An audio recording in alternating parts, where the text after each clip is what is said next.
for about 33 years as a volunteer and as a provider of information to people in the United States government. You're seeing behind me a moment ago, this event 22 years ago on May 9th, 2001. At that event, there were 22 folks who came forward, and that information is all on our website and on YouTube. And those were folks who actually, some of them, who handled extraterrestrial bodies called EBINs, extraterrestrial biological entities, handled craft, were on retrieval teams, all kinds of witnesses. Now, that got a certain amount of attention in Congress, but they weren't ready at that time to do hearings, which they're preparing for. I understand from people in the House Government Reform and Oversight Committee. And so over the last 16 months, I've been asked to provide as much intelligence as I can to folks who have been working to get to the bottom of this since the Congress passed a law requiring the Director of National Intelligence to come forward with information to the extent that he had it. Now, one of the problems with that process is that, and I discovered this in 1993, in December 13th of that year, when I briefed the director of the CIA at the time, R. James Woolsey, for then President Clinton. He and the president had been waved off and not given information on this subject. That's when, as a young doctor, I realized that this was being run outside appropriate oversight and supervision by the office of the president and the Congress. And that is just a fact. So at that point, of course, it sort of upended my life in many ways, but we began to try to get information to the executive branch further, do research, provide whistleblower testimony, but it was all done very quietly. I then started providing information to folks in the Congress, such as Representative Dan Burton, who was chairman of the Government House Reform and Oversight Committee, Senator Dick Bryan of Nevada, ironically, home of Area 51, on the Senate Intelligence Committee, and many others. Those proceedings went forward as a volunteer effort, and all of this is still a volunteer effort. We're unfunded volunteers. And I do want to thank every one of the people here who made this happen, all these military whistleblowers coming forward, and our staff, and most of all, my wife, Emily. I will tell you, if my wife, Emily, hadn't been a rock, we wouldn't be here. She's amazing. So,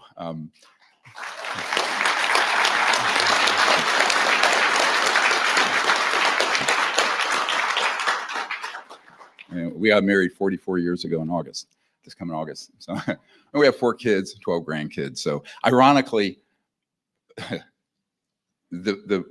my grandkids are the ages of my daughters when I started this process. So it's beautiful, but like, really? Why is this taking so long? So in my young years, I thought, okay, we'll get this information to the president and key people in the Congress. I'll go back to my normal life, taking care of shootings and stabbings and what have you, and off we go. Well, that didn't happen, as you all know, or you would have known. And I think the media has played a very key role recently in covering this, and there are whistleblowers beginning to come out in other settings besides this, and I applaud them, and I think more should do so.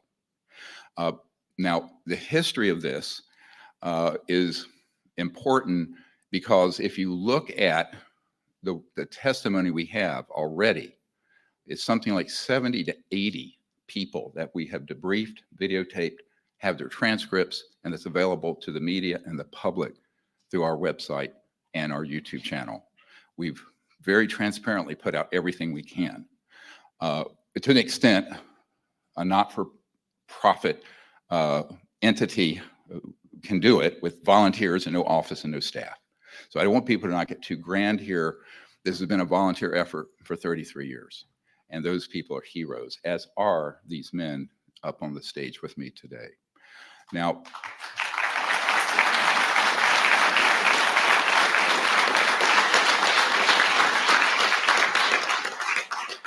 and just a quick trip through some of the previous witnesses. We had Sergeant Clifford Stone. He was on an NBC team, nuclear, biological, chemical, back in the 60s, was actively involved in retrieving extraterrestrial vehicle and bodies, what have you. They were called EBINs, extraterrestrial biological entities. We have his testimony. It's there for anyone to see.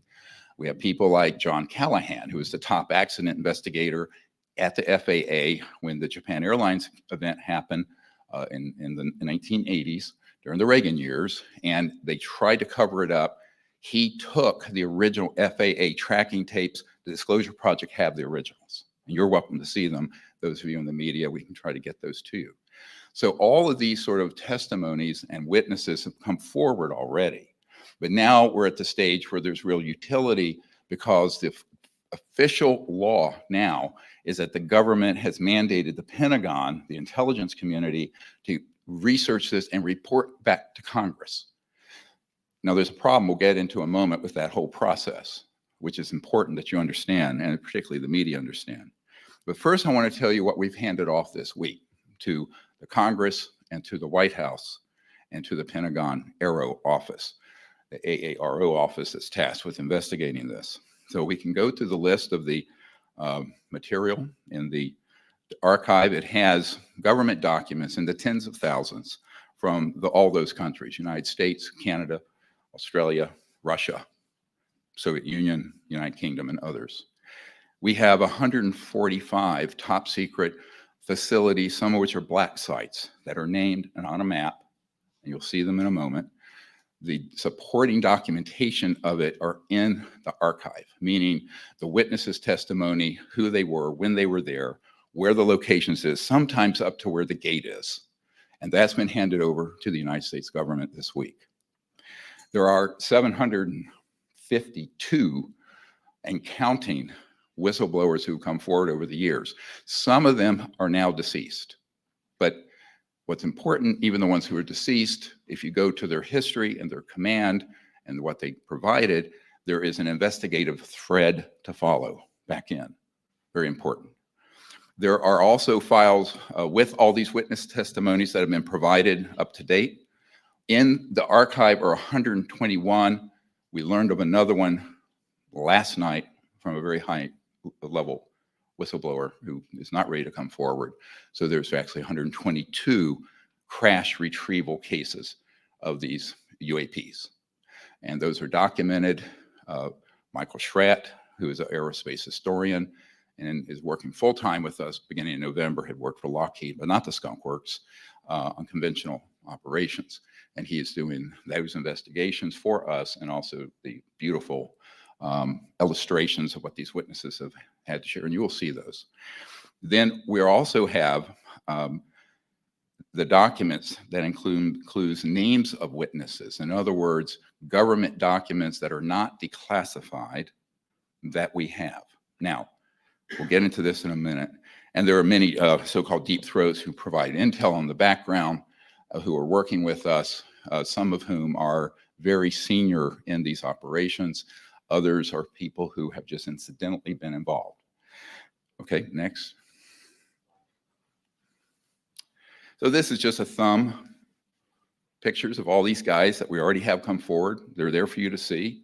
They run from NASA folks and all that. It's in the YouTube channel. It's in the archive. Those were done, all these were up to 2001. So we're talking a long time ago, but those exist. It's perhaps a tree that fell in the woods a lot of you didn't know about. Next. And I want to go through this very quickly. This is just a scrolling list of the witness list. Each one of these witnesses has a file where they have either been interviewed or provide intelligence and corresponded with me, and that I have debriefed personally over the last 30 years. So you're going to see this goes on for about 100 named persons, and then it becomes a black list. It just has to be blacked out. Why? I'm not holding anything back except what I've been requested to by people whose confidence I have told them I will keep. So I'm a medical doctor. We understand patient, doctor confidentiality, like an attorney understands that. But until these guys want to be unmasked and come forward, we will not disclose their names, except the redacted list is something available to the media and to the public now.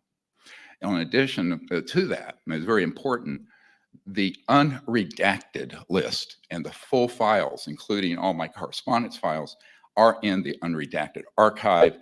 It's about let's see. Isn't it cool that you can put terabytes on something like this?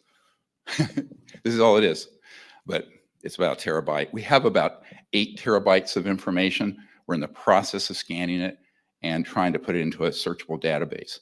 This has been provided to the intelligence community, as I mentioned, Pentagon, Congress, and the White House.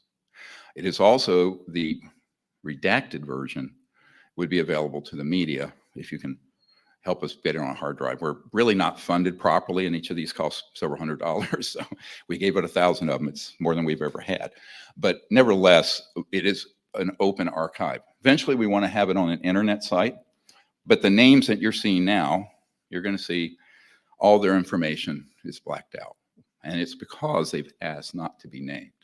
Now, they can be known by people who are working in a SCIF and have a vault, and who have the ability to then pursue it in the interest of national security. That has been provided to these key offices.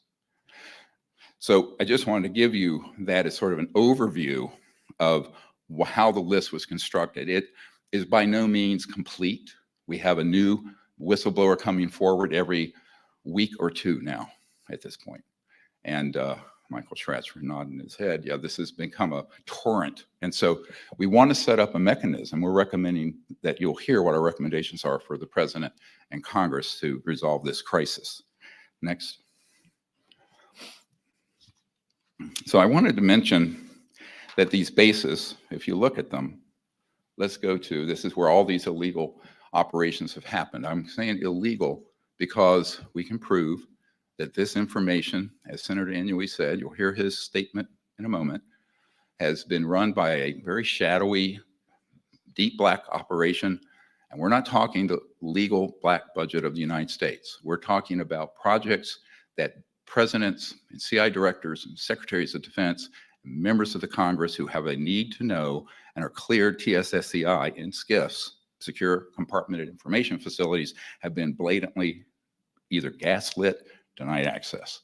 That is the foundation of everything we've done, is that these projects are a priori illegal and therefore unconstitutional and have to be reined in, because not doing so is a threat to the national security. So here is your list. I'm not going to go through 145 sites. Some of them are black sites. Some of them are bases you know about, like Wright-Patterson, Edwards, Nellis, Area 51, so-called. But all of them are based on witness testimony and intelligence we've gathered over the last 30 years. And it's time for it to be disclosed. And so now you have it. Next. Here's one. And people go out in the Mojave Desert. Michael Schratt took this picture when it was okay to fly near it in a small private plane. It is a site for the Lockheed Range underground entrance. What's in there? Well, there are man-made, and this is the big story, no one's telling you.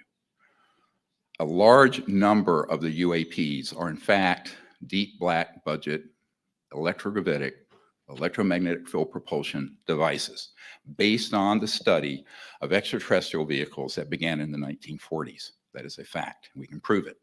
So when you see these sort of places, just remember many of them, I want to be careful what I'm saying here. Someone who is in charge of the black budget of the United States in 2022 went out to the Lockheed Skunk Works based on some information he had. He was shown a bunch of old jet aircraft. He knew he was being gaslit. And they reached out to me and I said, what do you want? I'll give you everything we have. And that's what's happened over the last 16 months. So I cannot name this person, but they're a wonderful person of enormous integrity and a hero of our country. So I want to just go through quickly some of the new ones who aren't here. Now, the reason these have initials, they're waiting to be cleared for coming forward publicly. They're afraid. Let me explain to you why they are.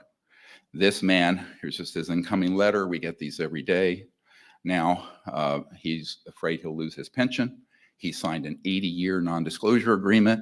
He has been threatened, and some of these have seriously had their lives threatened.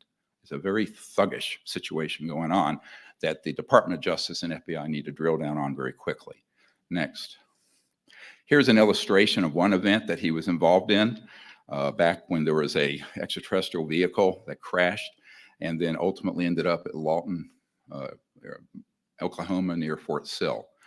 This man has been in a skiff with these objects. These illustrations are based on his direct testimony and hours of discussions since 2016.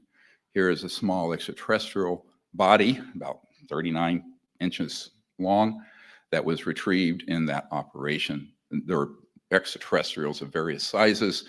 The last known count I had of different civilizations involved with this, about 60 to 70 in that range, and I think there could be more. Next. This is one of the underground command centers that he was assigned to from the Pentagon. He was with Technical Management Office and then some other offices, and investigated some criminal activities that occurred with a 3-star general related to this subject that the Department of Justice was basically unable to prosecute because they were denied access to the operations. Next.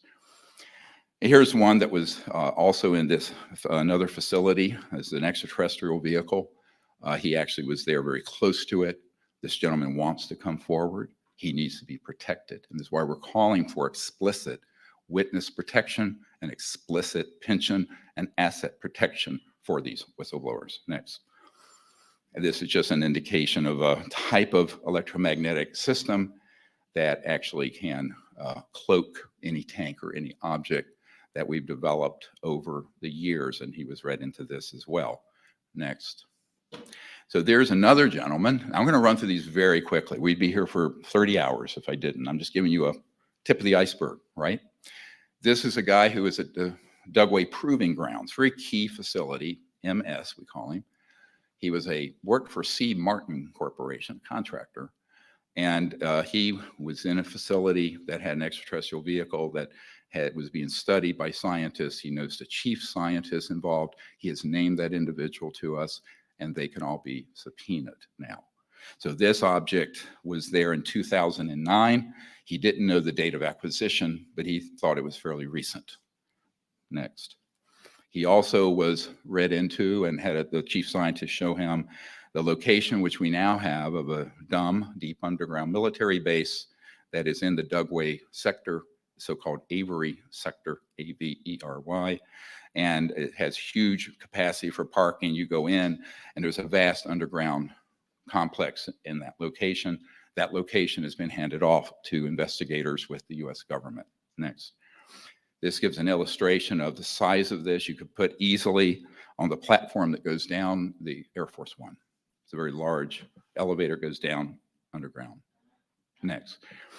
And then we have this gentleman. He was not long ago in the Nellis Range in the Nevada test site north of Nellis Air Force Base.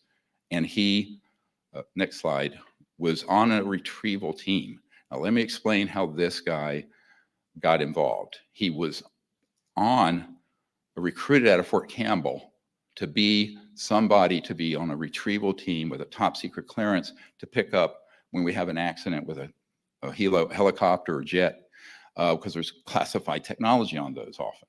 And our YouTube pilot here will explain that perhaps. But the point is, he went from there, and that was preparatory to being on a retrieval team for this. So he was involved with this operation. It was a man-made, so-called alien reproduction vehicle, it's called by some people, or AT. A lot of people just call them advanced technology. It's sort of a euphemism. But it's based on studying the electrogravitics and magnetic field propulsion systems of the interstellar vehicles that involve the science of quantum entanglement and, going, basically you want to go from one point in space and to another, say this is one point, this is another. You're not going through a straight line. You're folding space-time. That's how you're doing. And we're not going to do a physics lesson here. Had enough of that in pre-med. But anyway, so this is an object, and I'm not a physicist. We have a physicist here. But this object was retrieved because it became disabled. Some of these retrieval operations are not extraterrestrial, but they would like sometimes the public to think maybe it was, because the bigger secret, I'll tell you right now, is not the extraterrestrial issue. It's these technologies, which an unsupervised and frankly illegal operation have, which is a threat to the national security, period. This we will prove. And this is a bigger threat the existence of these in the hands of unsupervised operations that have escaped the oversight of the President of the Office of the President and the Congress since 1956 to 1960. Hence Eisenhower's speech, beware the military-industrial complex. This is actually what he was talking about. I know people who have since passed away, like our witness, Stephen Lubkin, who was at the White House with Eisenhower, who said point blank, the president lost control of these projects and that he was very upset and angry about it, but these projects became so compartmentalized that he no longer could control them. So this is one. You can see there are rivets and what have you. And we'll go through this later after our fine gentlemen and whistleblowers speak. But I want to give you this overview really quickly. Next. So this is actually an extraterrestrial vehicle, a very large one that was at the Nellis North Range. We have the location of the helipad. It's Delta Force manned. This occurred back in that same era, around 2009, about 65 feet across. It's seamless, but it has sort of a clamshell part of it. There was a ramp that rolled out, like he said, like a roll-up that came out of it. And there was a ARV above it that was headed in lock. It was an electromagnetic lock on this object. I think it was stunned, and that's how it's brought down. This is not infrequent. Not every day, but not infrequent. I said over the last 80 years, at least 122 have come down. So there are helicopters. He was on the team to pick up debris. This one was, of course, intact. It began to pulse and operate and came back to life, as it were. And the entire group that was there basically were put in some kind of a stasis electromagnetically. Sounds like science fiction, teleported back to the helipad instantly. But before that happened, he had this meeting with two of these extraterrestrial biological entities, a male and a female. And this is a very accurate, according to the whistleblower, who needs to come forward when there's adult protection. They had no pinna, the ears outside, and had no hair. And there was a male and a female. And it was made very clear to him by these beings that they were completely non-hostile. All extraterrestrial civilizations are non-hostile. If they were hostile, the technologies they have would have been made quite clear to us in August of 1945. We'll get to this in a moment. So this, later he had an event when he tried to leave that command where there was a fake, what's called a programmed life form alien. These have been used in what you hear in the fabled lore of abductions and stuff in the UFO lore. This is actually a man-made creature, but it's not living per se. It has a covering the skin like. It tried to take him with one of these ARVs in command, and some people camouflaged in the ground near his truck. After he got out of this command, he was disgusted with what was happening. He no longer wanted to be part of that project, but they weren't happy he left. I told him, it's a miracle that you lived to tell this tale. And so what happened is that his pickup truck went into sort of complete lock, motor died because of this man-made UFO, UAP. He opened the door because he saw this creature, which he thought was an alien. It's not. And he hit it, it fell, he kicked it, and it split open this outer, and he saw the integrated circuits and fiber optics and what have you. This man I've dealt with quite a bit. He was ready to come to the aero skiff. He had a nasty encounter with people who threatened him directly. This is recent. And so we have not been able to bring him to the Aero Pentagon briefing. Next. And this is one that came in 2009. We had a witness SL, we call him Coast Guard, and this is his incoming letter to me, redacted information. And then he told us about an event off of Guam where his Coast Guard ship, which is a buoy servicing vehicle out there, was called in on a mutual assist, and he got there, and you'll see on the next picture, there was an extraterrestrial vehicle that we had downed but got lost in the deep waters there in the Marianas Trench, and it had gotten caught and tangled up, and oddly, a fisherman net from Japan, a trawler, big one, big trawler. And so they were called in to retrieve this. He went and did retrieve it. He was part of the crew that most of them went down quarters, but with blacked out windows, he was there above ground, took a very sharp object to try to scratch it, impenetrable, could not scratch it, could not penetrate it. These are very advanced metallurgy, nanomolecular material, interstellar vehicles. Next. So what's going on with this?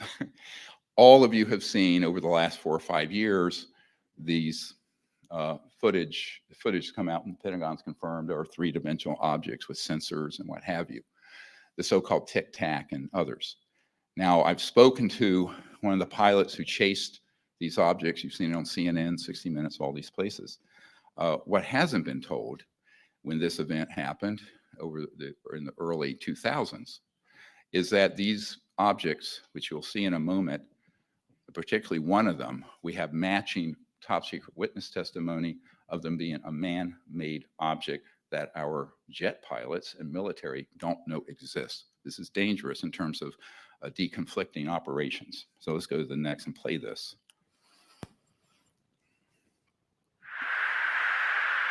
Dude, this is a fucking drone, bro. There's a whole fleet of them. Look on the ASA. My gosh. They're all going against the wind. The wind's 120 knots from the west. Look at that thing, dude.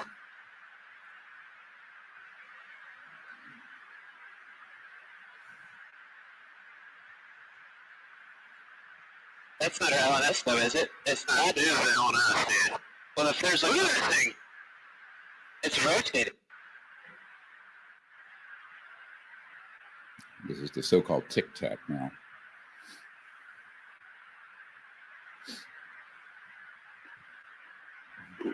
Nickel 61 Tango Project. Oh, good!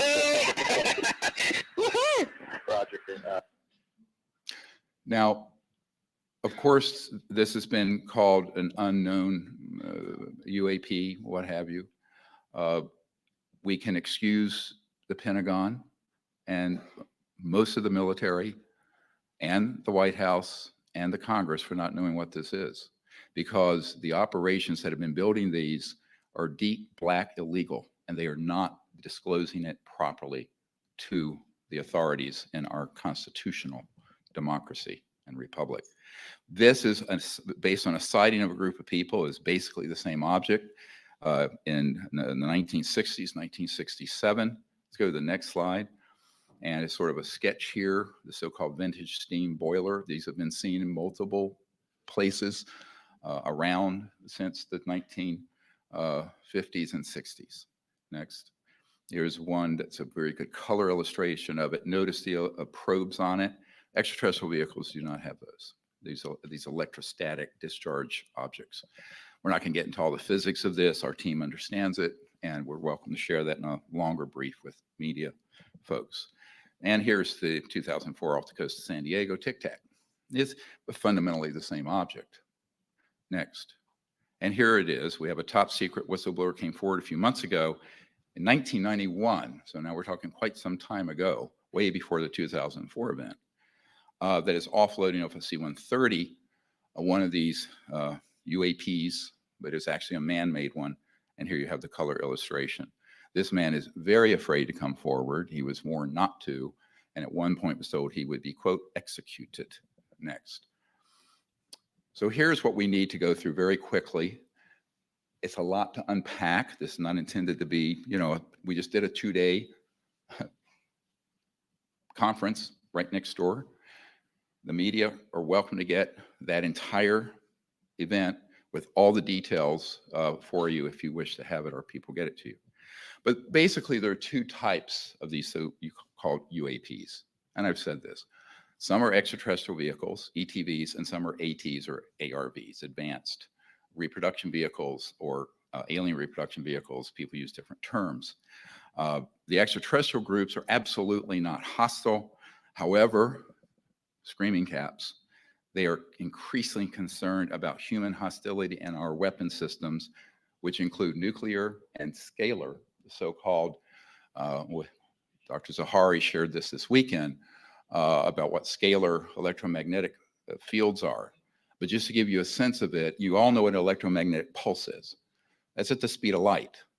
The scalar systems are, instead of a wave, is a point that goes out longitudinally. Some call them longitudinal waves. These have been studied. Tesla talked about scalar systems. They have been weaponized.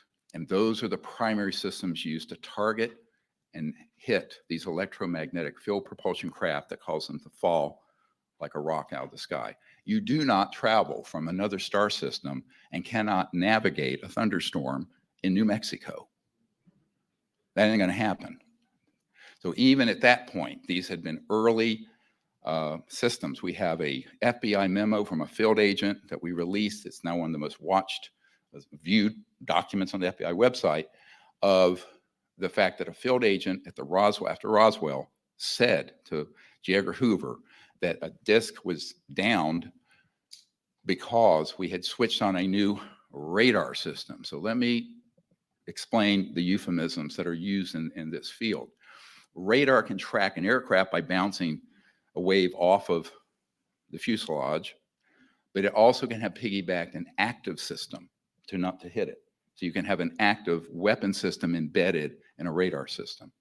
So that's what began to be experimented with, and this is why from the mid-40s forward, there were a number of these downed objects that we've been able to document. If we've documented 122 of them, I suspect there have been multiple numbers of that.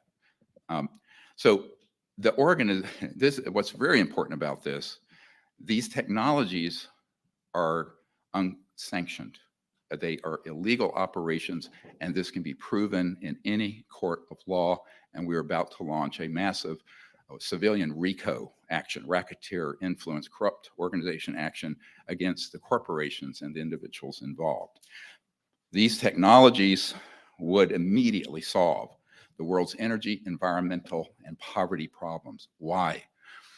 These are what people call, a senior executive with a big Fortune 100 company contacted us. They're called, some people say free energy, but they're 0 point and quantum vacuum energy systems, pulling energy out of, let's call it the fabric of space-time. These begin to be developed. Tesla knew about this. So I think Elon Musk doesn't have a Tesla, he has a Musk. A real Tesla, we didn't have to plug in. I'd have one little battery in it. But the point is that these technologies would have a huge revolutionary effect. Macroeconomically, there would be some losers, oil industry, public utilities, nuclear power, now wind, solar, surface roads eventually would be obsolete. So it's a very significant technological advance. And for nearing a century, they have all been withheld. We just released an educational documentary film you can all see called The Lost Century and How to Reclaim It. It's a 2-hour expose of this. I suggest everyone look at it if you have a chance tonight. So these organizations have also been targeting and successfully downed the ET vehicles. The covert group has technologies to launch a convincing false flag operation detrimental to the national security. This was the chief topic of my briefing for 3-star General Patrick Hughes at the Pentagon during the Clinton years, because he was not read into this. There were some events that had happened where you could trigger a world war because your top folks in the Congress, the White House, the Pentagon, and CIA, many of them, if they're not part of this covert group, this deep black group illegally, they have no idea what's going on because of the nature of TSSCI, the hyper compartmentalization that happened in the 50s. So these actions really are a threat to world security and national security, and they have to be reined in immediately. I want to choose my words carefully here. A clock, I understand, has been put on this getting resolved through hearings and other means, and by the end of this year, it needs to be resolved. And that's all I will say at this point. So these actions really are dangerous. They are crimes against humans worldwide. We're going to get into that. And some of these crimes need to be referred to the International Court. Some of them involve, as you'll hear from our attorney, crimes against humanity. We applaud the current actions of the Congress and the President to sign the bill to get to the bottom of this. They have very courageously stepped forward. We're trying to get them everything they would need to know And I will tell you, the Disclosure Project Intelligence Archive literally has everything they would need to know to get to the absolute end of this. It's been handed to them. So the chief characteristics of this illegal secret government called ISG projects, they're the CIA folks and Pentagon people and most of the people in the government are victims of this. They're not culpable. When people say, why is the government hiding all this? Well, the government is very complex and it's highly compartmentalized. These operations have been run by a clandestine, unsanctioned group. And therefore, our military and our intelligence community and our political leaders are, in fact, victims of this secrecy. I want to refer very briefly to one of the very first CIA director, Admiral Roscoe Hillenkoetter, who in 1961 wrote to the New York Times and said, the secrecy around UFOs is a threat to the national security, not the UFOs. So what has happened is it's all been turned on its head, where they're trying to say UAPs are a threat. Well, the man-made ones are, the extraterrestrial ones are. This has to be made crystal clear to the American people so we don't stumble into an absolute disaster of epic proportions. So these operations that I've been referring to in the United States, we have parallel projects in Australia at Pine Gap. There are projects in the United Kingdom. These are all very sub rosa, off the radar. I have done briefings for the Minister of Defenses of Australia, Canada, and the Great Britain. None of them were read into these projects, and yet we had evidence they were ongoing. So they also act without acknowledging any national boundaries. What do I mean by that? So we have an operational facilities in other countries that we move in and out of with alacrity, without any knowledge or approval of that government. So this is also not good, obviously, and dangerous, but because of the nature of our operations, which can be cloaked, that have these AT or ARV vehicles, they can move off radar, they can go in and out of areas, and we have witnesses who can prove what I just said. Blackmail, bribery, and intimidation is the stock and trade, and it's the operational core of this illegal secret government program. Many of our whistleblowers have been threatened and have been blackmailed, and in the case of some of us, attempts at bribery, including myself. Next.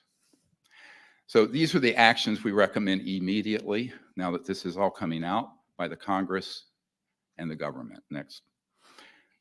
And I want to remind everyone who's in office, and all military know this, I do solemnly swear to affirm that I will support and defend the Constitution of the United States against all enemies, foreign and domestic, that will bear true faith and allegiance to the same, that I take this obligation freely without any mental reservation or purpose of evasion, and that I will well and faithfully discharge the duties of the office on which I am about to enter, so help me God. Next. So this is quite a list. I want to go through it very quickly. These have been conveyed over to the government in various offices. This investigation of the UAP issue and based on the intelligence archive should happen immediately and be increased in its pace and scope. The presidential executive order needs to occur immediately to stand down all targeting of these extraterrestrial vehicles by these covert projects, because it is dangerous and it is an existential threat to security for the entire world, not just our country. The executive order requiring all military intelligence contractors and other agencies of the U.S. government to disclose to Congress and White House all information, materiel, and technologies and locations and related assets. If not complied with, within around 6 months, we think that the offending party should be prosecuted criminally for treason and other crimes against the United States. The executive order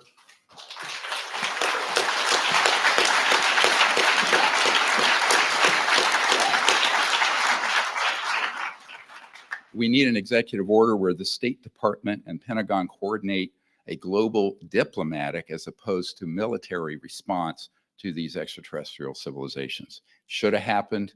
Barry Goldwater, Senator Goldwater told me it was a excuse my language, goddamn mistake then and goddamn mistake now that this was ever kept secret like this. He was not allowed in this project. When he tried to get in, General Curtis LeMay told him he could never ask him about it again. We have that whole trail with former Senator Goldwater. So we also need to have an executive order so that the U.S. Patent Office that has seized these 0 point and related technologies under bogus application of the national security laws, and we have a copy of an inventor had one of these happen to him. Those have to be reversed. Those patents have to be released, and inventors and scientists around the world that have come across these, look, the laws of the universe are universal, and they've been discovered by folks. They get grabbed, they're either put on a black shelf or they get this national security order slapped on them. Those have to be reversed, and those should be released open source to the public.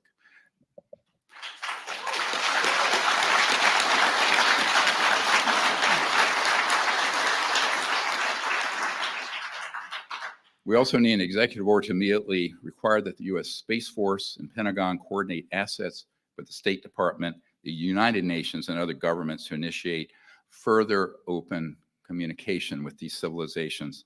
The Space Force could be very useful in this regard if it's deployed properly. All of the military would be very important. And I want to emphasize, both the people who work in most of these corporations and in these agencies and the Pentagon have no knowledge excuse me, of these illegal operations. And we should not paint them all with the brush of being culpable. It's not. These are the rogue elements. An executive order to immediately disclose advanced energy generating technologies should happen. These are held by some of these corporations and agencies. This would, within 10 to 20 years, end all pollution on Earth and all global poverty. This is not a pipe dream. Those technologies are extant.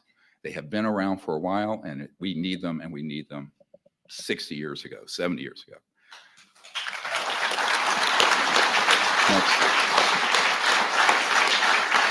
Next. So, these are going to continue, and we don't have time to go through all of these. So the reason I'm going through these is that there's a specific action plan that we have. You can read these. They'll be in the press briefing materials if you need them.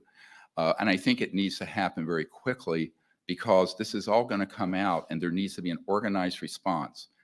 Next.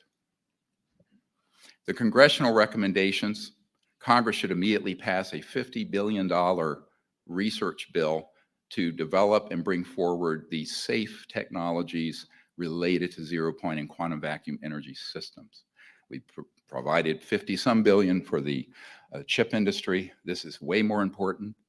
And frankly, it needs to come out very, very soon, given what we're facing with the climate and global poverty issues.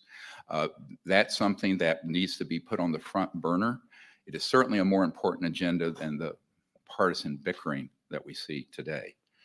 Amnesty provisions need to be passed explicitly for people wanting to come forward. I have a major number of folks who are executives, corporate, also whistleblowers, some of whom have been involved in activities that are not legal.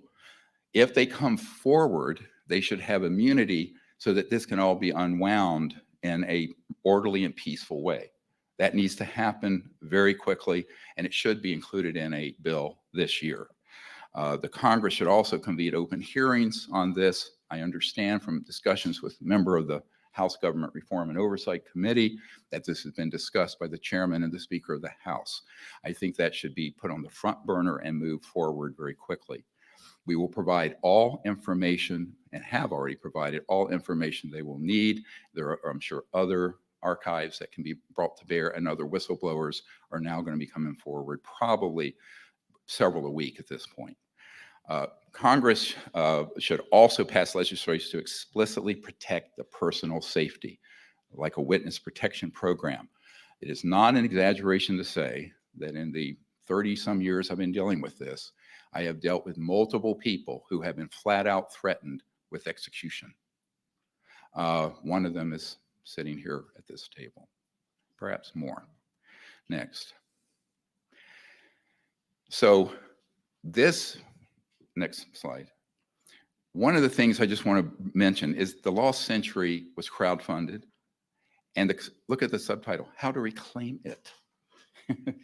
Because there's a century of technological and scientific progress that would greatly benefit all of humanity, not just the United States.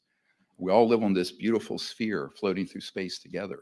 It needs to very much come forward. It's 100 years is long enough for secrecy. Next. So I want to introduce someone I've gotten to know. We first met last year. By the way, all of these military guys have been, and corporate folks have been to the Aero SCIF, the Secure Compartment Information Facility. The Disclosure Project has funded all of this for their personal needs and travel. That's why we appreciate your donations and contributions. But Colonel Heckert, he is a retired and very decorated United States Air Force Command pilot. During his extensive career, Colonel Heckert flew over 100 combat reconnaissance missions, including 11 years in high-altitude aircraft developed by the Lockheed Skunk Works. These were not the alien reproduction vehicles, such as the U-2 and the TR-1, and flew alongside the famed SR-71 Blackbird. In the late 70s and early 1980s, Colonel Heckert commanded the nation's largest nuclear monitoring facilities and radiological processing lab, and was responsible for the airborne collection of debris from nuclear explosions worldwide. Later, he was commander of classified operations in the Middle East and subsequently served as a special project director at Wright-Patterson Air Force Base in Ohio, where he was involved with countless classified development operations.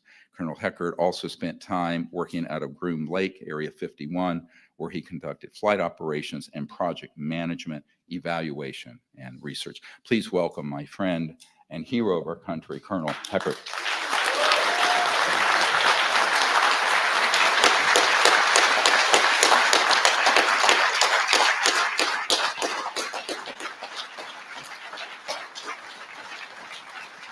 Please. Well, thank you for being here and listening. I need to establish just a couple facts.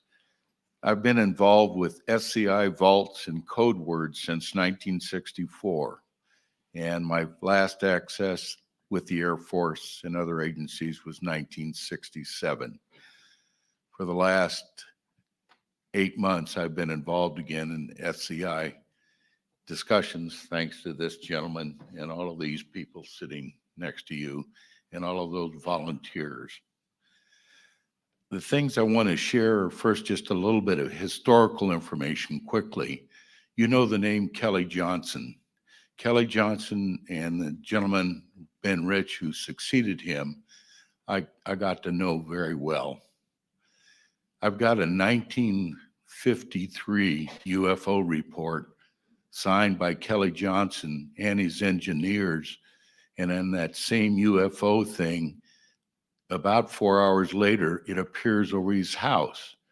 And Dr. Greer has a letter that Kelly Johnson sent to the National Director of Intelligence saying, this is real, this needs to be investigated. I am very fortunate to have been a pilot. I've got over 7,000 hours of time.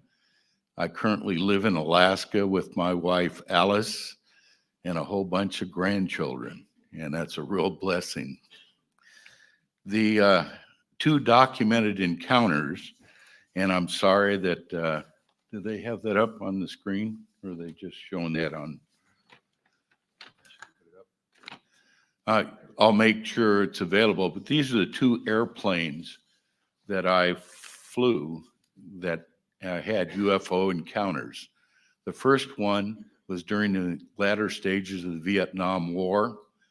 I was flying an operation called Linebacker 3 going into Laos. I was in an orbit at 14,500 feet just south of the Laotian border, and my two armed escorts, because the RF is unarmed and they're there to protect me, were delayed on takeoff.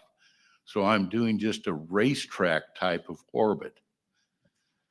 there are things that monitor in warfare called GCI sites. These are radar sites that vector in the fighters to the people that are intercepting you. What happens next is that I get an alert from 3 GCI sites and the early foreman AWACS that I've got traffic that is a fast mover near Mach 1 coming out of North Vietnam, Laos, heading for me in orbit. That concerns me because my armed escort isn't there. Now I'm completing about halfway down this next pathway, and they tell me, oh, don't worry, that target is above 70,000 feet, and you know it can't get at you at this point. So I'm a little relieved, but then I finally get to see it, and it's on a wavelength of light that I've only seen one other place, and that is in a nuclear pile on an active nuclear power generation, and it's called Teller light. It is very unique, very white, very, very bright. So we look up, and it's an 11 o'clock, and over here off my left shoulder, about 10 o'clock. My backseater is stumbling to make their emergency detection systems and our defensive systems active. We watch this thing, and it's way above there, and I'm a little relieved until all of a sudden, through the mid-term of the orbit, it comes from 70,000 feet down to 12,500 feet in 2 seconds. And now it's tracking off my nose and staying at 5 nautical miles away. That sets off everything in my aircraft. The 3 GCIs and the AWACS are really concerned about me at this point. And as we go on parallel with this thing flying at 5 miles an hour, I'm really concerned. And then they ask me, will you intercept this if you can? Well, the airplane, the RF-4C, is a Mach 2 plus airplane.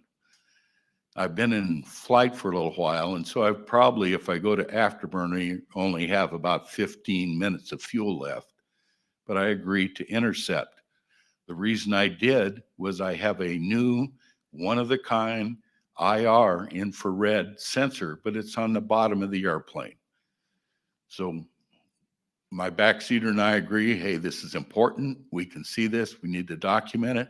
I go to afterburner, and we accelerate very quickly through Mach 1, go up to about Mach 1.2, and I close to within 3 nautical miles of this UFO.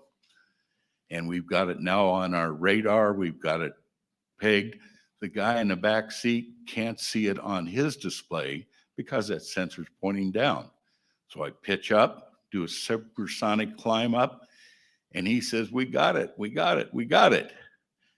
That white light at 3 miles goes out of sight within less than 2 seconds. And they say, don't worry about it. It's above 80,000 feet in those 2 seconds. I go back to the home base because I'm out of fuel, land, all that material, all the mission material is confiscated, and I'm told, don't talk about it. Well, what happens next is I'm not happy with that answer because I've seen something very, very real. I call the GCI site on what's called the Audubon or telephone system. I say, hey, I'd like to talk to the senior controller that was on duty, tell him I was a UFO pilot that they were just controlling. And he comes on the phone and says, hey, we're all really excited about this. And then I hear him say, yes, sir. Okay. Says, bye. Click. I couldn't talk to the other 2 GCI sites, and that goes away, and I never know anything about it until later. The next one is on a U2R, and that's a Blackbird. I'm at 70,000 feet above that on the DMZ of Korea.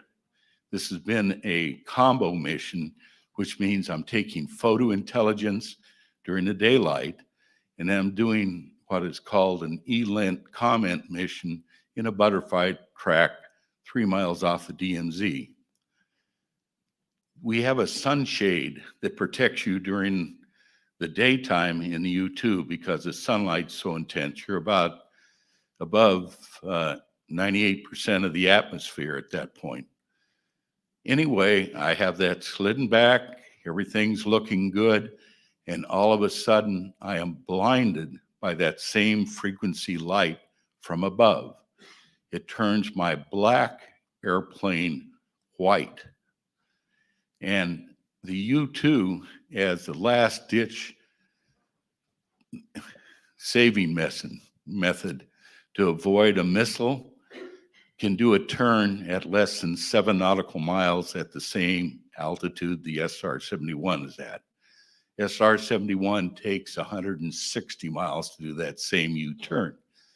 There is nothing to my knowledge in the world that is man-made that can stay with the U-2 at that altitude turning the max turn unless it's another U-2. This light tracks me from above. Now, I can show you later missiles that come between me and my other RF-4. My airplane's got holes in it. They never made me abort a reconnaissance operational mission.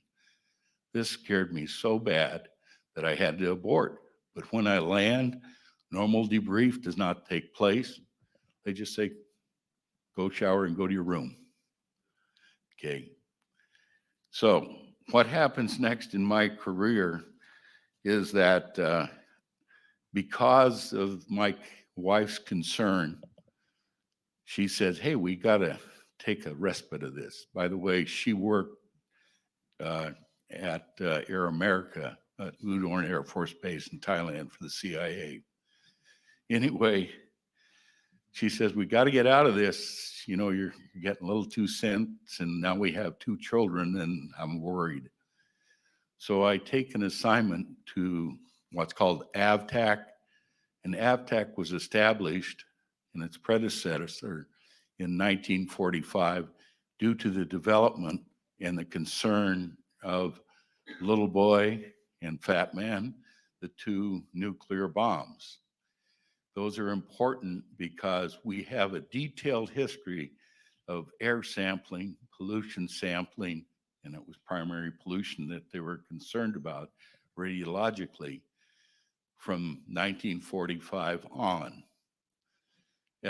At that point, I'm assigned at a base commander level. I have sites all over, and I'm sorry I can't show you a slide of that, but we're involved in things like the raising of K-129. It's a video that's been put out about 5 years ago that shows my site at Attu detected the breakup of that submarine. That same site at Attu and my seismic site will sense a nuclear deep underwater test out of South Africa, and that's called the Vela, V-E-L-A incident. And my boss at headquarters is fired over that incident, but 2 years later, because the administration denied that that test ever took place, the Vice Chief of Staff of the Air Force, General Mathis, the Chief Scientist for the White House, and the Secretary of the Interior come to my vault, and they want a briefing on our data and if we really think that that happened. They left believing it really happened, and as a result, South Africa destroys 4 nuclear warheads they had. Israel will never admit that they were part of that joint venture. From there, I go to Europe as one of the first 4 in the TR-1 program, and through just accidental events again, because of the sickness that our intel officer goes through, I'm the only one that has a code word clearance. And so I'm assigned to do his duties while he recovers. And I'm exposed to all of the peacetime aerial reconnaissance data in Europe and Africa. I'm in charge of scheduling those events and trying to get us integrated with the TR-1 into the peacetime aerial program in the European theater.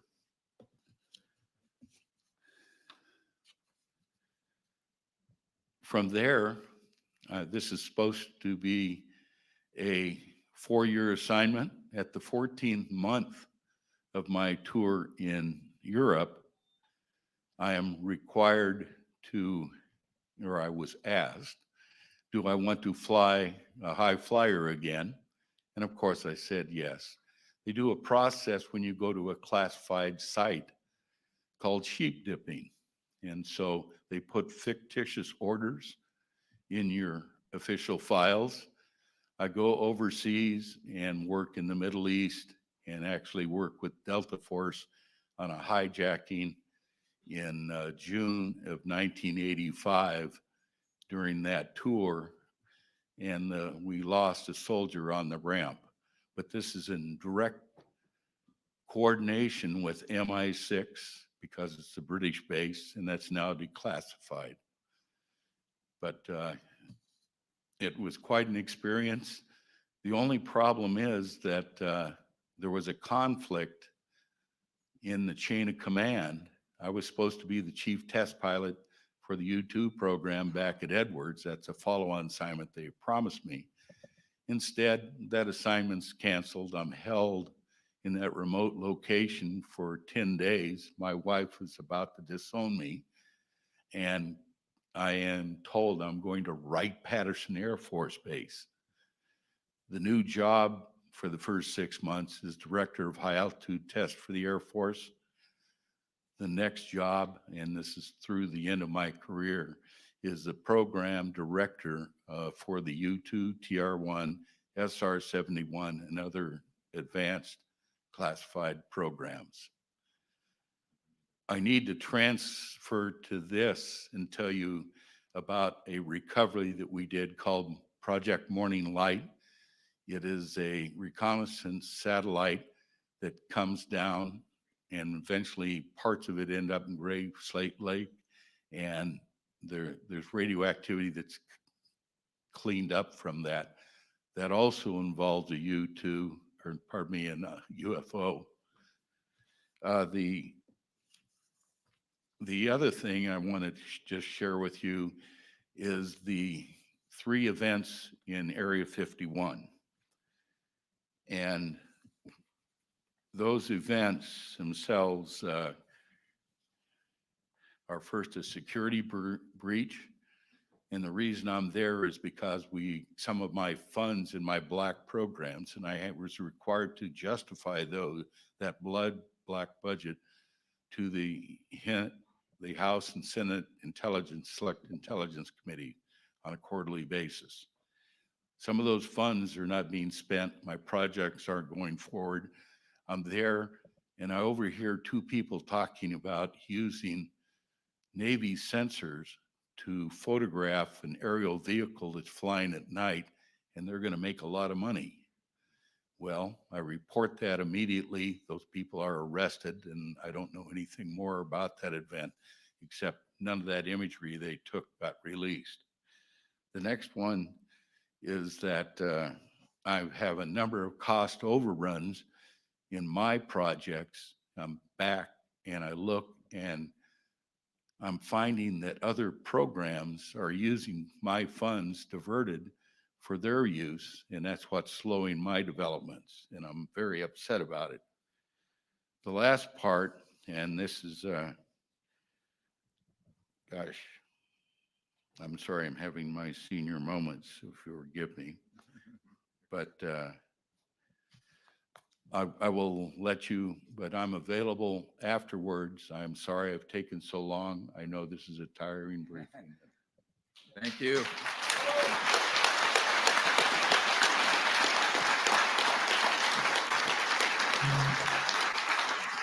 A real hero.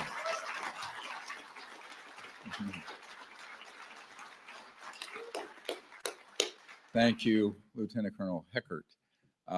There's a lot more. I said each of these witnesses have stories to unpack from, for example, Area 51 and what have you. It would take hours, but I want to give you a sense that this is really the tip of the iceberg. These represent 0.5% of the Disclosure Project witness list. So the next gentleman I'd like to introduce has become a figure of great support for us. He's a Marine who in 2009 in Indonesia had a direct encounter with one of the man-made operations. And he is Michael Herrera. He has very courageously come forward. The first time he contacted me, because I know of these sort of operations that he came across on his mission, I told him that every single person I knew who knew about what he had seen had not lived to tell this story. He is enormously courageous. Thank you and welcome to Michael Herrera.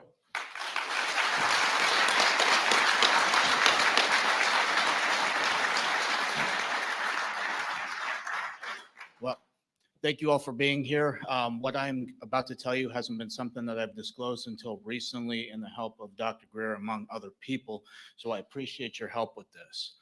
In 2009, my unit, which was the most degraded infantry battalion in the entire Marine Corps, which was 2nd Battalion, 5th Marines, was called in to do humanitarian assistance operations out in the Philippines, which was Operation Quetzana, which we were attached to the 31st Marine Expeditionary Unit, which conducts maritime operations all throughout Southeast Asia, in conjunction with the 7th Naval Fleet, which houses one landing helo deck, or LHD, among LPDs, which is what I was on, called a USS Denver. Ironically, that's where I'm from, so kind of felt like home.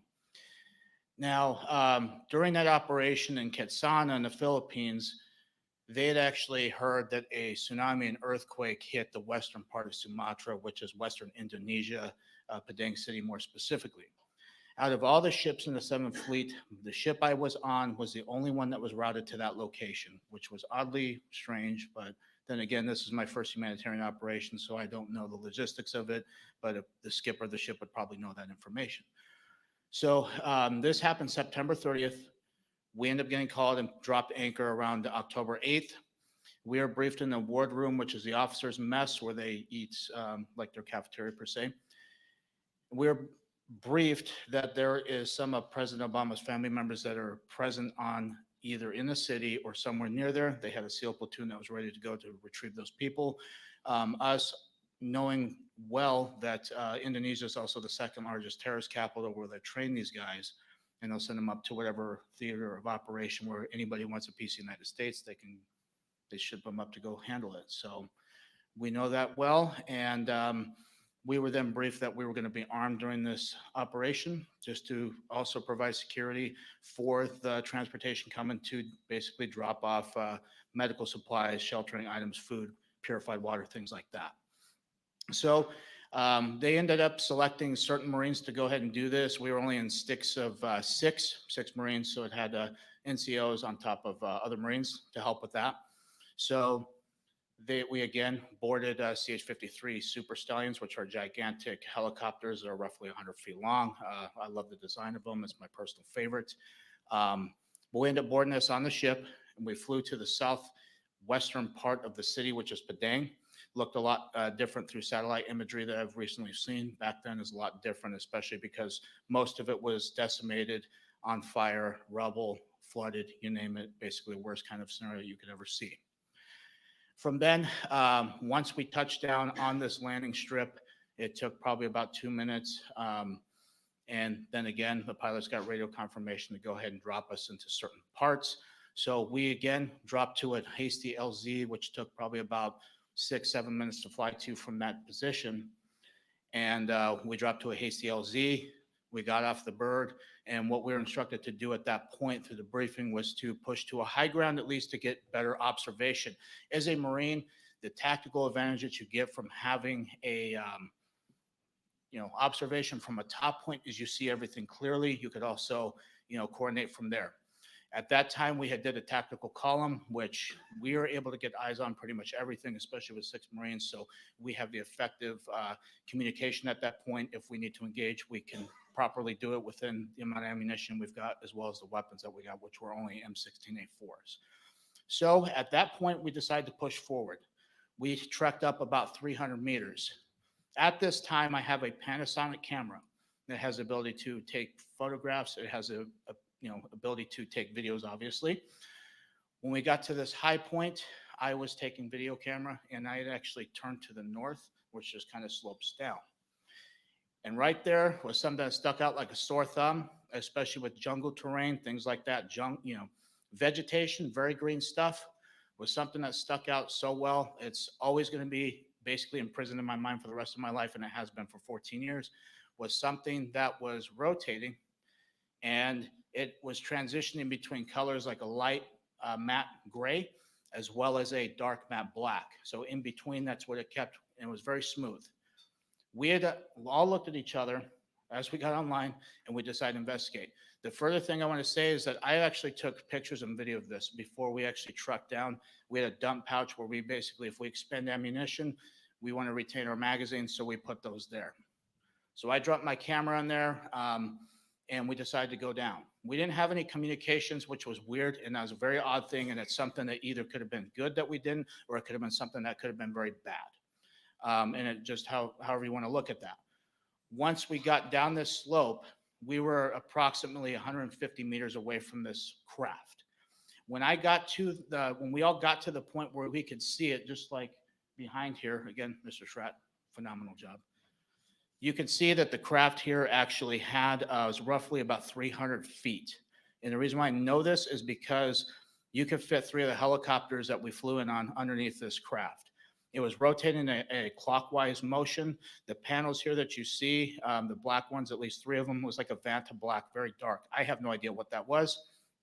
On the very top, there was like a pyramid structure that you could see the shadowing of it, which would elicit that was a pyramid structure. And it had an audible hum to it, kind of like a guitar amp if you were to unplug that, or like a transformer. It's very audible. If I was to hear that sound again, I could tell you, okay, it's probably this thing or something similar to that. It's very distinct. And the way that it was floating, which was about 10 or 15, 20 feet off the ground, it was kind of a very eerie thing to see because I've never seen anything like that in my life. When we got up to that point, we were then intercepted by a team of soldiers or rogue military force, if you will. The most concerning thing about this is they all had American dialects. They had American gear. They had OTVs, black. They had black camouflage. They had very similar setups to what we had, but more high speed, something what you would see special operation groups these days have. They had no insignias on. They had no ranks. They had nothing that would signify who they were. They had black ball caps. They had M4A4s that were equipped with ACOGs, which was a step up from what we were currently issued, as well as PEC-16 IR illumination devices that you use for night vision and night patrols, things like that. So we were engaged. We had 8 of them put the drop on us. You could audibly hear them flow the safety selectors off. They basically started screaming at us, telling us what we were doing. We were not allowed to be there. Who were we with? What were we doing there? Threatened that they could kill us right then and there. We could get lost in the jungle. They could throw us out of a helicopter if they needed to. It was very nerve-wracking at that point, especially looking to my fellow Marines and seeing the reactions on their faces too. We were all freaking scared, to say none the less. So with that being said, each Marine was then patted down along with myself. We had our weapons taken from us. They were basically cleared in condition 4, which means they had no round chamber, no magazine in. They dumped our magazines out of our mag pouches as well onto the deck. And then again, because of Marine Corps order, how things are with that, we were told to keep our military ID in our left breast pocket. So they knew that. They asked for our military identification. We gave it to them, obviously, because they have guns in our face. So provided that to them. They had something that looked like modern day smartphones, but this is 2009, so it's not really as high tech compared to obviously today. So they took some pictures of our military ID, and then they had something that remind me of a BAT system, which is a biometrics tracking system that we would use. This is for insurgents or anything like that. It would take fingerprints, it would take retina scans, it would take pictures of them and document them. So if there was other militaries that were coming to relieve our post, they would actually have this information too, to know who they are dealing with. That's what it reminded me of, and I had trouble scanning the IDs. As this is going on, we're going back between these guys as well as what's going on in the background. At that time, there was 4 of these trucks, which were F-350s. They were up armored. They were pretty beefy. They had weapon cases that I've seen before because of something that we've actually loaded weapons into. They had 2 of them that were in the back of each truck. They also had these containers that was illustrated right here, which come to find out through recent revelations from yesterday from somebody who came forward to Dr. Greer. I don't know who they are, but what they had told him and what he has told me is that this gentleman knows exactly what these were used for, because they had like a cylinder on the front, which is either for oxygen or what I had hypothesized was for vacuum sealing, which lead me to suspect that they were smuggling narcotics or drugs. Come to find out, it's more disturbing than that. This gentleman has firsthand account with this and says that it was for people. It's very disheartening, especially because that part of the world have already gotten ravaged, and it's something that is very hard to see right now because of what I've witnessed, and it's very disheartening. And this is why I'm up here. So they loaded these onto this platform that you can see right there, and as I got up there, like I said, I was going back and forth. These guys are still searching our stuff. They're still, pointing their weapons at us. And after the last 2 trucks that I saw that actually got into that platform unloaded, they had 4 guys in each truck that would unload everything. However they did it, I can't tell you because, again, I was focused on this as well. And these trucks drove off. As that happened, this platform actually rose up off the ground itself. The top part of the craft actually met it down in the middle like this, and it formed into one solid piece. It floated right above the tree line. As soon as it was able to break that tree line, it actually had on the corners of each of these, which was an octagonal shape craft, by the way, on each corner, it emanated a light. It was either red, yellow, green, or blue. Only those 4 colors I can distinctly remember. It didn't make any additional high-pitched sounds when it rose up. Once it got past that tree line, it shot over to the left, basically where the ocean was, at so fast, I would estimate probably 3,000, 4,000, 5,000 miles an hour instantaneous like that. There was no rotor wash, no exhaust that would disturb the trees, vegetation. The coconuts that were on these trees were not even touched. It produced no sonic boom. This thing was so fast. So as that happened, they basically had told us to turn around. As we turned around, kind of a couple things that went through my head at that point was that we're done. They actually started loading our magazines into our back into our vest in a way that would be hard to get them, to put them into a weapon and to actually, charge the weapon and actually put it around in a chamber. So they put those in. They actually slung our M16s on our back for us, but when they did it, Marine Corps not really issued the best gear, especially at that time. So the slings back then were, I would say, subpar quality, cut my neck pretty good, and they kind of went in that motion and made sure they were secured so we couldn't really get them as easy. And they escorted us back up this slope. And they told us we were not allowed to look back. 2, that we were not able to talk about this. They were actually, 2 of the guys were actually talking about either, hey, should we smoke these guys right now? That's what they kept saying. It was kind of feeding more into the fear at that point because, again, I don't know who these guys are. I know they had American gear. They had American sidearms as well. If these guys have actually taken an oath like we have, and then why they're going against people like us and even willing to kill servicemen who just even stumbled onto this, it just blows my mind, and it's very sick. So as we broke atop this hill, we decided to book it. And we ran back to the LZ. There was a gunnery sergeant that was attached to the ship. I don't know this gentleman personally, but I know he's very unhappy with seeing us because we had actually had our weapons slung. We were not combat effective at that point if we needed to be. He asked specifically why we were. We didn't tell him exactly why. We just came up with an excuse. And then we waited for the next CH-53 to approach, and we got on board, flew back to the ship. We turned our weapons in back to the armory. We took our gear off back in our berthing, and we went upstairs to be debriefed by an admiral that I've never seen before. And it was kind of somebody who was out of place. I don't know if he has any kind of relevance to this at all, but if that's the case, if he does, I hope he comes forward with that information. It would be very helpful.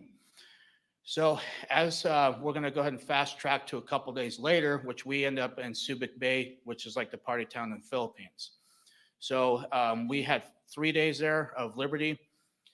The first night I come back, because we had to report back to the ship each night, we were not allowed to stay out in town. My rack was on my my camera was on my rack, and the memory card that was in it was out, and my battery was out of the camera, missing as well. So all of that was missing. The only thing that was there was the camera. Mind you, I had my locker secured. I had other stuff that was basically piled on top of that camera. So whoever did it knew what the hell happened.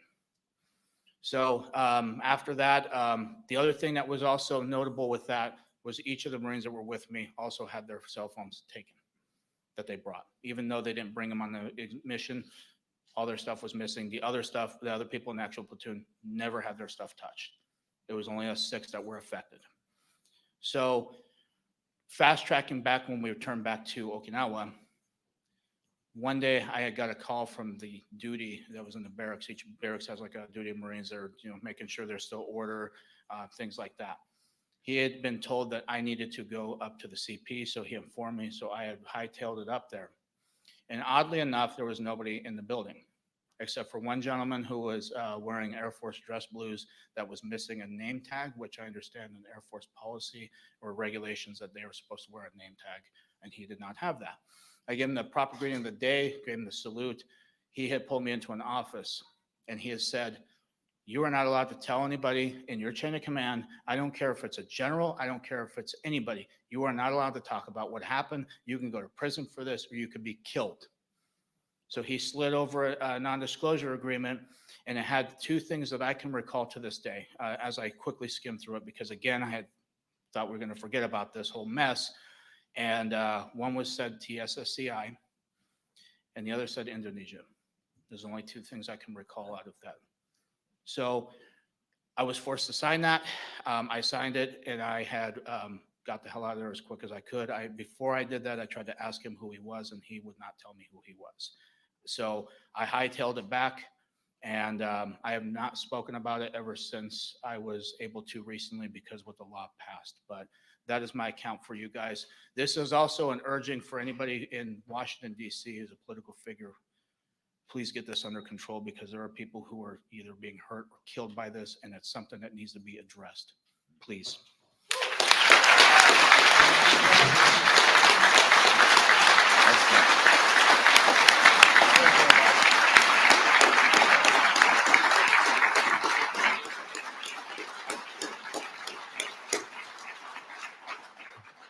Thank you, Mr. Heckert. I do want to share that also when we reached out to him, we have the names of the other 5 people in the platoon. Of course, these will not be disclosed because they have requested their names not be, but there's corroboration. One of them wrote to Mr. Herrera when we asked that Mr. Herrera reach out to the other folks involved in this horrible incident, which now is quite clear from other sources involves a type of human slave trade used in covert programs, very criminal operations. He said, "Hey man, this is asking too much, and it's not worth the risk. My family and military career far exceed anything you are asking of me. It's not worth my life or jeopardizing my family. I know we go back, but this is asking too much. You need to get out of whatever you are in, and don't get me involved with this mess. My career isn't worth helping you. Don't ever ask me to do this shit, excuse my language, again." This is from a Marine platoon member. Now, many of the people in the Disclosure Project Intelligence Archive are folks who have had that response because they need protection in their career. Some are still in the military. One I'm dealing with still has a TSSCI clearance who contracts with one of our agencies here outside DC. So I think that this has to be dealt with in an orderly fashion immediately by the Congress and by the President. Next, I'd like to introduce Stephen Digna Jr. He's a U.S. Army veteran, disabled due to an incident. He also was a witness to a Raytheon Corporation event at Fort Irwin, California. His story is very involved. He's just going to give you a few of the highlights in the interest of time. But thank you very much.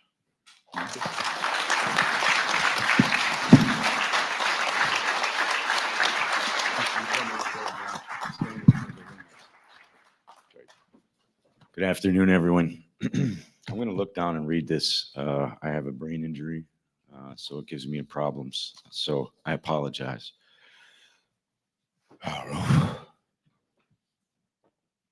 My name is Stephen Michael Digna Jr. Doctor, I'm sorry. These are slipping my hands here. That's okay. My name is Stephen Michael Digna Jr. The following testimony is true and inaccurate as it can be at this time to the best of my ability, and I am prepared to swear this testimony under oath before the Senate and Congress. I'm a former sergeant in the United States Army. I began active duty service in 1999, and I served until 2002. I was assigned to the U.S. Army Training Center, W4J9 Alpha Alpha, Fort Irwin, California, located in the Mojave Desert inside Death Valley near the Barstow, California in 2000. I was assigned to Alpha Company Group, Live Fire Combat Engineer Division, Computer Support Systems, and basically for civilians, it's management for live fire operations. I acted as a hub between the operations group, intelligence planners, ground team, Air Force, and Star Wars programs. Thank you, Doctor. In July of 2001, I was observing a live fire practice at a level from an observation deck at approximately 3 stories high from the desert floor. I saw a craft in the distance at approximately 200 feet off the ground, measuring approximately 172 feet across, strongly resembling a hovering B-2 Spirit. Upon first glance, my eyes were adjusting to the darkness. I could see 7 lights in a V shape. After that, I closed my eyes for approximately 30 seconds to allow them to adjust to lighting conditions. We were running red lights throughout the bunker due to the current live fire exercise. The range was hot. That means rounds are being fired and lives are at risk at all times. This was interrupted by a very, very ominous call, a net call. It said ceasefire, ceasefire, ceasefire. Came from one of our observer controllers on the ground. There's about 27 teams out there. And they kept soldiers alive and trained them. Sorry, thank you, Doctor. Once my eyes adjusted, I could make out the general shape of the craft. There were 2 men from Raytheon present. I pulled out my night vision goggles to get a better look at the craft. It appeared to be generating 7 lights along its wings and underbelly. I noticed another smaller craft oriented on the right side and at the same height as the first craft, approximately 75 feet to 100 yards to its right. The second craft was jet black, V-shaped, pointed towards the first craft. This craft had equally joined, spaced, rectangular sections forming the hull. The craft had a gimbal rack that deployed from the bottom of the craft. Approximately 5 to 6 holographic lights, holographic emitting lights were pointed directly at the first craft. That was my assumption. Due to the fact that they were displaying a strange color within my MVG goggles. Anyone that knows the old school, circa 2000 MVGs, they don't emit color. They give you green, grays, and blacks. I was seeing colors within my night vision goggles. This was not normal. And it was my assumption that perhaps this was a hologram being projected from the other craft. I can't confirm that. However, that was my assessment at the time and my suspicion at the time. I wanted to throw a baseball at it, but I didn't have one, just to see if it was tangible and solid. The second craft was jet black, V-shaped. I'm sorry, jumped a little space here. Thank you for the bullets, Raven. The craft and the gimbal rack were deployed from the bottom of the craft and approximately 5 or 6 lights. Sorry, Dr. Greer. Guys, I goofed up, and that's a part of the brain injury suffered during the explosion on the live fire range. One of the 2 men on the observation deck from Raytheon noticed the night vision goggles I had. He went from chattering cheerfully. They were pretty relaxed. They'd seen these before. It wasn't abnormal to them. He looked at me with a very, very severe look of disapproval and anger that I had. At that point, they both went calmly inside, probably a little bit angry, and it felt as though I had crossed the line. I took another look with my night vision goggles. The reason this event was not reported was due to the fact that it was not unidentified. I'm going to repeat this very clearly to the cameras. This craft was not unidentified. This was one of our birds, and to the observer controller that called that out on the range, I'm not going to put his call sign out. Roger up, eyes on, hands on confirmation. That's our bird, but she doesn't need wind to get lift. She was hovering stationary. This was, I'm going to interject here. Sorry, guys. This was very dangerous. This craft showed up unscheduled. I got no notification. My job was to maintain command and control and to be the hub and top observer controller for the Tactical Operation Command Center for live fire desert warfare. That's the largest live fire warfare center for desert warfare on the planet and in history. So any moving objects that are on that desert floor or in those skies are supposed to be coordinated between myself and another group that I directly worked with the civilian personnel through Raytheon and the United States Air Force. So to get back to the statements here, the reason the event was not skip. All right, well, this is going to jump in a little. I was the fastest promoted soldier in 25 years on the post. And I was the youngest #1 control seat holder at Fort Irwin NTC facility in history that held the title, the Voice of the Desert. When I cued my mic at my FM base station, it shut down all radios, and I could shut down the range for safety reasons or for medevac calls, safety reports, weather reports, and any other thing that was commanded by me, by my superiors. I skipped over that, but I filled it in good. Approximately 5 to 7 days later, sorry guys, this is personal. This affected the rest of my marriage, my life, and my relationship with my child.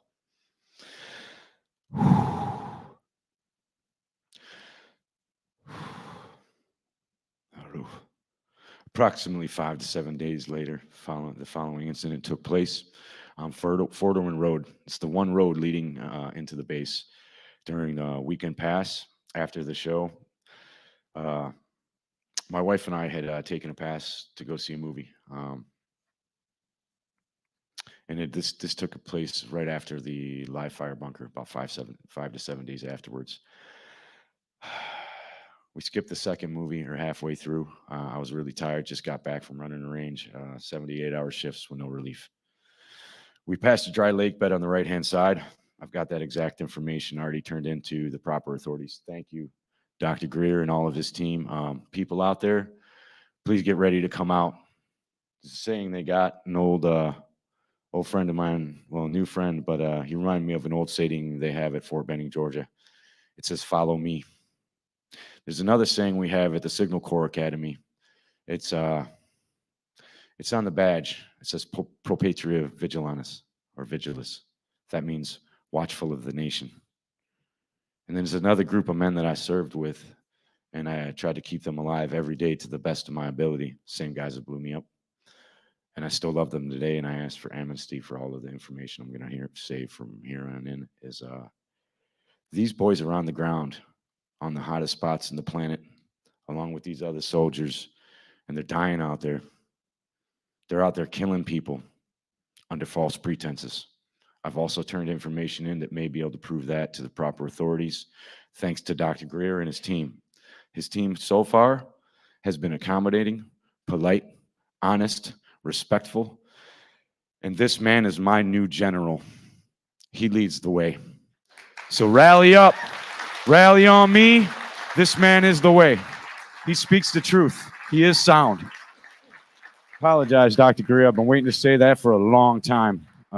I thought they would laugh at me and look at me like I'm a lunatic. However, I brought my data.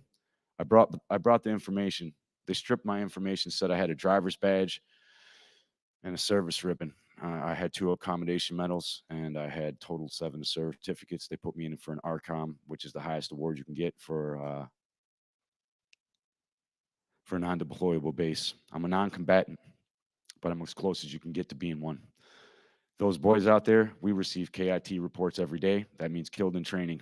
Had I been in a real Tactical Operation Command Center or bunker on the range, like the one that just got hit in Ukraine, then I'd be sending men out to die every day. Those guys hated the Voice of the Desert because we gave them commands to send their troops into danger and to death. even if we knew that they were just the decoys for the real mission. So I'm going to have to jump back to this. I apologize, Raven and everyone, for going off track, but that had to be said. Back to the story in hand. This isn't a story. It's my story. This is a real story. And don't forget that. This is real. This can't be made up. And I can give you the exact locations. I can drive Dr. Greer and all of the command, Congress, everyone there to the bunker. So we passed a dry lake bed on the right-hand side. My driver's side mirror reflected a powerful white light into my eyes. I saw a bright white light pop up out of the canyon that I had just come from. I looked over my left shoulder and saw a zipping light that zipped through the curves in that bend, mimicking my exact track and exactly the speed that I had had. Suddenly, all I could see was a bright light through all of my windows. And at that exact same time, my car's power steering and the engine's electrical system, everything died, completely died. When I exited the vehicle, I rushed towards the front of the car, believing there was someone pointing a floodlight at us. I had some words to say to that man. I stepped through a thick field of white plasma that encompassed a spheroid craft. As I turned to go inspect the craft, my wife opened the door and she ran out towards the front of the car and she was yelling, "Steve, no." She was instantaneously locked in place in a bright white field of plasma. As I looked at her, I thought to myself, it's okay, she's in stasis lock. That plasma enveloped her body with about 6 inches. I heard a female voice calmly state, felt like it was in my head, said, "She is in stasis lock." It was a confirmation. Thank you, Dr. Greer. Relieved that she was safe, I started approaching the craft for further inspection. The craft and the car were nose to nose at a 90-degree formation. If you looked at it from a bird's eye view, it'd be in an L shape, nose to nose. The craft was, there was a plasma field emitting approximately 12 inches off of the craft inside this white plasma field. The craft seemed about approximately 23 feet long. I stepped forward with my left hand extended and slightly reaching out to it. The craft responded to my movement. This startled me slightly, but I took it and stood still, just in case. By moving back and pivoting the nose away from my hand like a cat or a boxer, and it felt like a cat to me.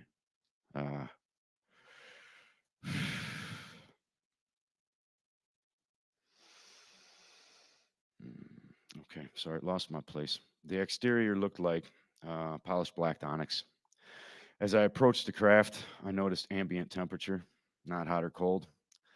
I kind of leaned down and touched the craft, and as I swiped my hand up the craft's starboard side, also towards the front of the craft, it was as smooth as glass. However, when I drew my hand back towards me, it felt like shark skin or a cat's tongue. That was followed by a reaction. The reaction followed my hand, and as I, it's slightly off here. So I'm gonna have to do this with my hands just to describe it for you. As you can see here in the picture, I put my hand on the craft like this, and I kind of pushed my head forward. I can't do it here because of the mic, but I wanted to swipe my hand up and look at it like I was planing a piece of wood. As I drew my hand back, that's when I felt that this strange texture. It felt like a tiger skin, or a shark skin, or like I said, a cat's tongue. As I drew my hand back, pixels jumped off the craft. They were like micro shavings. I would call it. They resembled graphene or magnetite shavings and nano-sized particles. As I did that, and as I swiped up first, I guess to get back to that, as I swiped up, the craft emitted a tiger stripe pattern up the starboard side of the craft. As I drew my hand backwards, the pixels popped up. And as I did, the craft purred. It bellowed through my body. I could feel it resonate my body cavity. And it was very intense. I felt like I was in contact with a living creature. Yes, sir.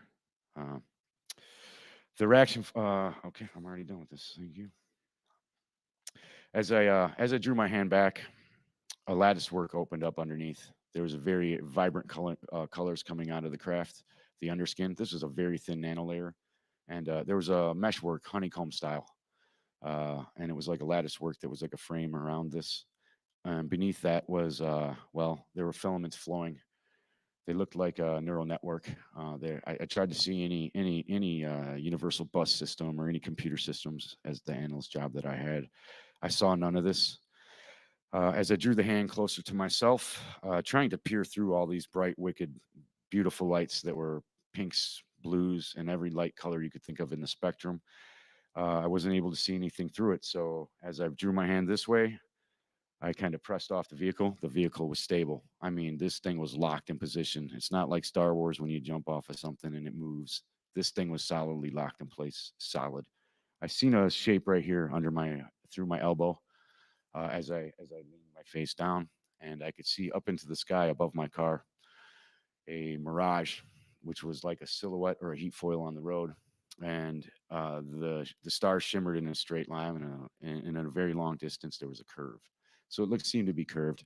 Either way, right when that ripple hit in the sky, the stars then refixed back into place. I realized I was looking at a cloaking device on a very, very, very large craft that seemed to encompass the whole desert area that I was under. At that moment in time, I glanced and panned my view just to try to get fathom the dimensions of this craft, and I saw a giant white, bright white light floating in the sky, and it was a hangar bay door opened. Couldn't see doors. It was just a bright white light. And it looked like a window floating through the sky, maybe even a portal. People might, from a distance, think, hey, that's a portal, but I obviously knew it was a craft. So this is a hangar bay door. And there was a female silhouette standing there. At that moment in time, I heard that same voice, and it said very clearly, you were not supposed to see that. That you weren't supposed to see it. All of a sudden, I began feeling a thud, thud, thud sound. This was a resonant frequency being pulsed through my body. As I felt this, it increased in speed. Thud, thud, thud, thud, thud. It was very rapid. You can see the same type of thing in the movie Interstellar. Very similar when he falls through the black hole. Too similar. Too similar. Uh, as this thud resonated in my body, I felt my molecular or my cells, maybe the quantum level of my body, feel like it was being resonated. I felt like maybe I'm going to be microwaved or something to that nature. Either way, I seen some bands coming through. I began lifting up off the ground. My vehicle began lifting with me also. As this happened, my body tipped back and I could see the underbelly of the craft. You're going to see that design right in front of you. The rectangular shape right in the center there looked like a docking socket for an electrical port. If you're going to take a big male end, this would be the female receiving end for an electrical charger. To skip through that, there were some there's some highlighted parts here, and as you can read them there, I'm going to let you read that for yourself, just for time's sake. However, as this happened, instantaneously, I cued in, and I was flat on my back, and I was staring up at the ceiling, and my vision cued into a very, very bright white light. My vision panned over, and there was my wife flat on her back on a table. It was smaller than the table I was laying on, slightly lowered, and she still had the same exact expression on her face, like she was screaming no. However, she was no longer stuck in the running position. She was flat. As I panned a little more in front of me to kind of gauge where I was at, and this all happened in milliseconds, guys. This was oh crap, what's happening? So this is a very short encounter here. As I panned over, I saw my vehicle with the right passenger tires end lifted up. I saw some people in some white suits, fully garmented masks with some breathing apparatuses. They were working on the vehicle. Slightly next to that was a strange blue rack that looked like it could have been an automotive rack. Could have had another purpose. That was my quick assumption. As I oh yes sir. Thank you sir. Yes, sir. So after that had happened, I saw a female right next to me. She was taking some samples from me. It was a human female. She had red hair. She had very fair skin. And After that moment, I also, as I panned over, I could see the window and the desert behind me. I realized we were not in space. I could see the desert floor. I could see the exact two rock formations and one far off in the distance. So this is pinpointed by GPS coordinates. So after that, I panned a little more over, and as I seen this open up and the bay door behind her open, or maybe just transparent, and I could see out. I also seen that craft right here docked in the ship, and that came through me after trying to get these schematics down on paper while talking to Michael Scratch. So thank you, sir. This man went through PTSD with me. So thank you, You're Doctor. awesome. I know you're great.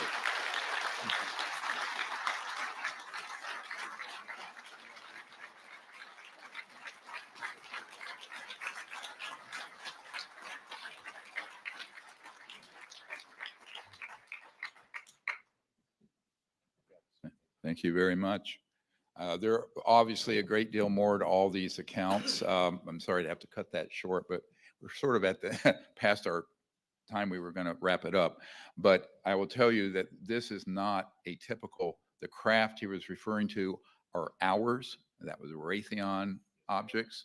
Those are, and he said, yes, they are. His key point needs to be made. Absolutely. They have been used in simulated quote unquote abductions. In this case, a very decorated and heroic man was essentially tortured by this. This is a crime that must be investigated and brought to justice quickly. The next witness is DC Long from Fort Bragg. He was involved in an incidental event. Many of these witnesses at this point were people who saw something they shouldn't, and there were reprisals and things that happened. It's a pattern. The ones that were read in for a number of years, like one man that I shared earlier, 10 years in those operations, those are the ones waiting for greater protection for themselves before they step forward, but we have many of them. So with no further ado, I welcome my friend, DC Long.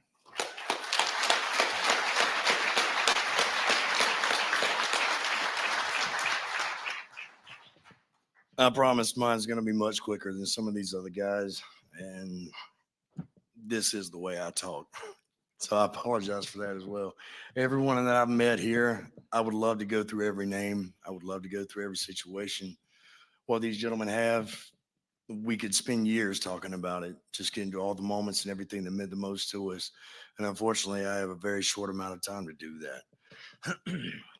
My military service began in 1997 and it stretched to 2013 until I was medically retired, injuries received in a combat jump. Ironically enough, the quick story that I'm going to tell you guys has virtually nothing to do with my military career until it got to the very end of the story. Long story short, my father grew up as a contractor. That was his entire life. He could build anything with his hands. He could tear it down and build it again for you. I say with that, and the only reason I bring him up is because my father is how I got tied into this story. As a government contractor on Fort Bragg, he met some people. He got friends with some people in the upper echelons in the military, the tip of the spear. The guys who didn't need the Army Corps of Engineers permission to build anything that they wanted. These people that I met when I was 13 years old. We would go on hunts together. We would go on fishing trips together, riding their planes. They would take us all over the continental U.S. just to enjoy their time together. People that I thought were my friends, that I didn't know that they were in the military until years after I had been in myself. We meet up at 18th Airborne Headquarters by my father's request from me. He asked me if I could help him assist. We didn't know where the project was. We were told that we were going to be met by an escort from the JFK Warfare Center. He shows up. I recognize him as one of my father's friends. I overheard that the place we're going to be going is Range 19. I'd never heard of this place before, hadn't since. They put us in a van, no windows, no protection to the front. So we were joking, what did you say? Because we're taking you to Leavenworth. We show up at Range 19. The only thing that was directly in front of me looked like a bunker, 45 degree inches from a concrete bunker, covered in trash. Looked like an actual dump. We open up, there's another escort and they're waiting on us. They take us to a freight elevator. We take the elevator down. At that time, we were instructed, keep your heads down, keep your eyes on the heels of the men in front of you, or you'll be fired upon. I've heard plenty of instances of military jargon. People like to jive each other. I didn't take it as a joke, but I knew enough to just do what he told me to. I didn't want to risk it. As soon as the freight elevator opened, the first thing that I could see were a few personnel connexes to the right in a large hangar, maybe twice, 3 times the size of the area that we're in now. There was a monolithic slab directly in front of me that was being held up by nothing. The closer that I got to this slab, I felt an intense vibration inside of my body. I never felt anything like that before in my life, never anything since, but it left no sound. The loudest thing in that room was the silence and the footfalls of the people in front of and behind me. As I got closer, my natural Southern curiosity took over. Oh, my shoes are untied. So I go down just to take a peek. And there's absolutely nothing up underneath this monolithic slab that if I had to estimate would be well over 100 tons. Absolutely nothing holding it up. You can see by the picture, there's another boulder directly behind it. It was flat on the ground. There were 2 other people beside it. I could only see heels and feet. To the right, you could see what looked like a boulder. And all 3 of these that I could tell had this box on top that was black with spires that came off, and I couldn't tell where it was connected, but it obviously had something to do with the levitation. The one to the right was being spun by the personnel that you could see in the picture. At this point, from my knees, the escort needed me in the back, said, let's go. We follow on, go downstairs to our appointed place to take measurements for an underground firing facility for a live fire range. Excuse me. When it was all said and done, less than 15, 20 minutes later, we make our way back to the surface through the same hangar that we had noticed the monolithic slabs and the boulders. And there was absolutely nothing there. There was no noise for anyone taking anything out. It was 1 flight down to our appointed place, but you could still hear that there was nothing going on in the facility that we were in. We make our way out. We get back in the van, and they take us back to 18th Airborne Headquarters so we can retrieve our telephones, our IDs. Something was said to my father, and they retrieved all of the notes that were taken. Everything that he had that he recorded from whenever we were downstairs, they took it from him. I didn't think much of it. I go back upstairs, help him wrap up in the G5 war room. And it was at that time, there was a gentleman sitting at the desk. Everyone was cleared out. And he had 2 pieces of paper. Said, I need you to sign this NDA. Absolutely not.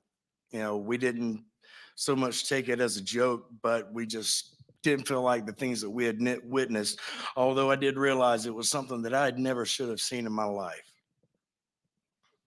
We weren't going to sign it. Didn't think anything of it. I leave. I get a call the next day, less than 24 hours later. Hey, man, you need to come down. We're trying to go to work, and everything's locked up. Everything's gone.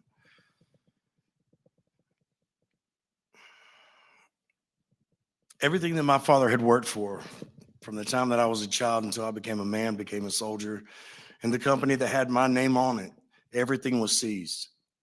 Absolutely everything was seized.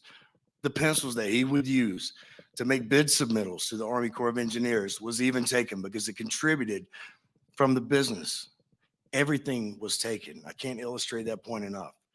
My father went from being a very humble millionaire to absolutely broke, bankrupt, and destitute in 24 hours.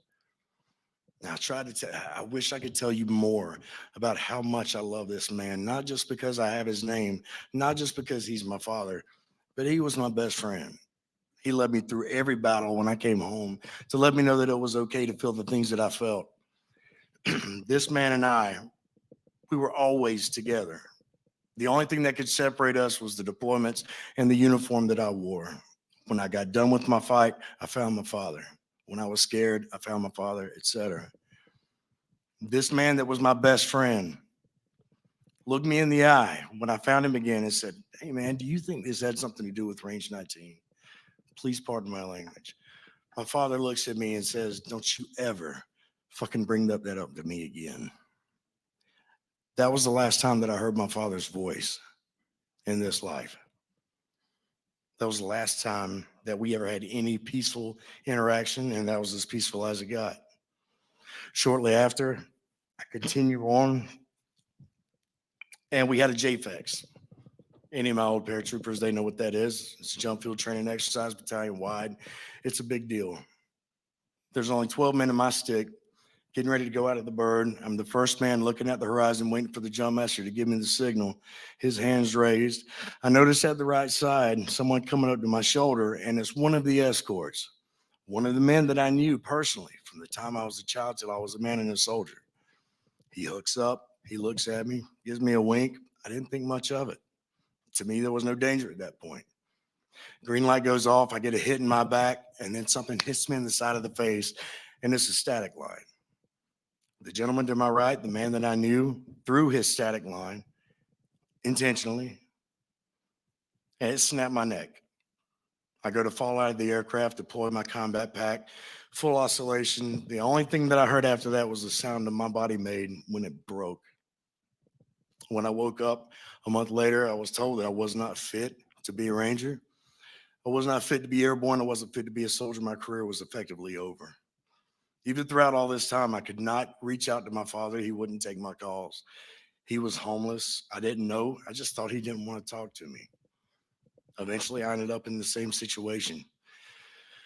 This follows further down the road to about 2 years ago, whenever I finally was saved by someone who I didn't even deserve to hear the sound of the voice. I had intentionally grown my hair past my shoulders, my beard down to my stomach. I was 135 pounds just because I was hoping I could hide. I was hoping I could get away from what put me in that position to begin with. I get a phone call. It was 2 years ago. We found Daddy. He's in the hospital. I go down to see my father. He couldn't speak. The man that was 6'4", 240 pounds, a superhero in my eyes, not just because he was my daddy, because he was a tough son of a bitch. He was laying in a hospital bed, 98 pounds. When the people who I encountered after the fact that had actually spent time, excuse me, and got my father out of his homeless situation to help him get back on his feet, to give him the drive, to get back to doing the only thing that he knew how to do was to be a government contractor, they put him back in contact with some of the people that he thought could help him. I can't illustrate this fact enough. In the time span of 3 months, my father went from 6'4", 240 to 98 pounds, dying in a hospital room, and he couldn't even speak because the chemo was burning his lips. I told him, I love you. Don't worry about us. We're square. I want to make you proud. Before Dr. Greer and I came in contact with each other, and I'm almost done, I wrote my story, and I entitled it, I'm Afraid to Say. And people have asked me, well, why did you wait so long? I mean, it's obvious why we waited so long to send it. Nobody knows this. My family doesn't know this. Dr. Greer obviously doesn't know this. When I sent that, I was planning on taking my life because they took every damn thing from me. I could handle losing my career. I was willing to die for my country. I was hoping like hell I would. Somehow I survived. And then they tried to take me again. They can have all that. I knew that when I put these around my neck. But my intention was to take my own life because I just couldn't do it anymore. I heard this man's words with Sean Ryan. If good men do nothing, then evil men will prevail. I am damn tired of doing nothing.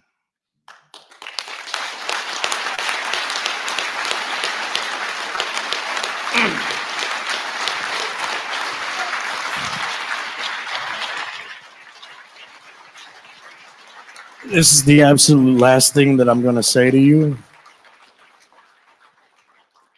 I was trained to never fight. I was trained to fight, never give up, never stop, as long as you had a breath in your body. I gave my breath away. The people in this room, everyone that I've had the blessed opportunity to spend time with, I've heard you say that we're brave. that were heroes, and it embarrasses me because I personally felt like I don't deserve to be in the room with all of you heroes, because I would not have the words and the breath that come from my body if it wasn't for the strength that you give me when you shake my hand, when you hug my neck. Thank you so much. Godspeed.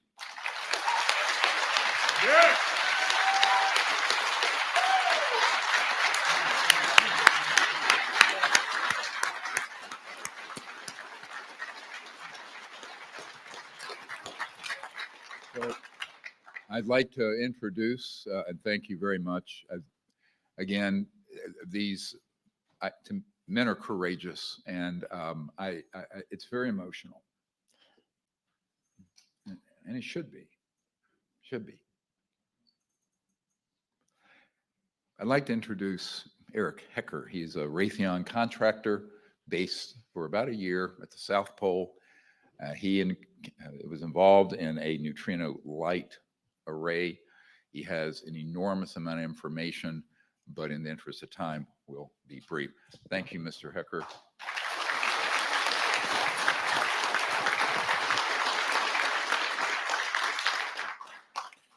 Hello, everybody, ladies, gentlemen, members of the press.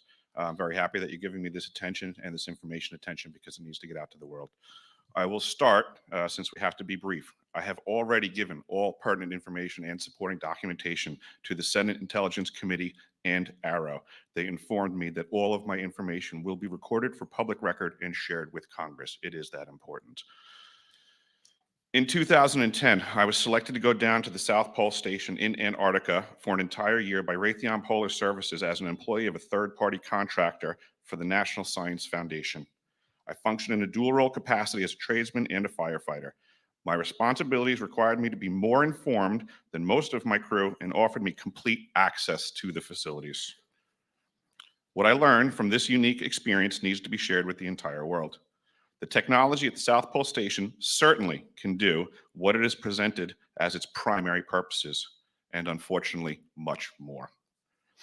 The IceCube neutrino detector is presented as a passive listening device for the purposes of the science as presented. But I'm going to skip right through the chase, folks.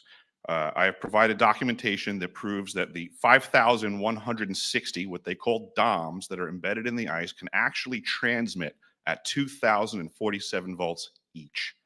That gives us a long list of things to consider. It is effectively a multifaceted directed energy weapons platform that I will list rapidly a few things that it can do.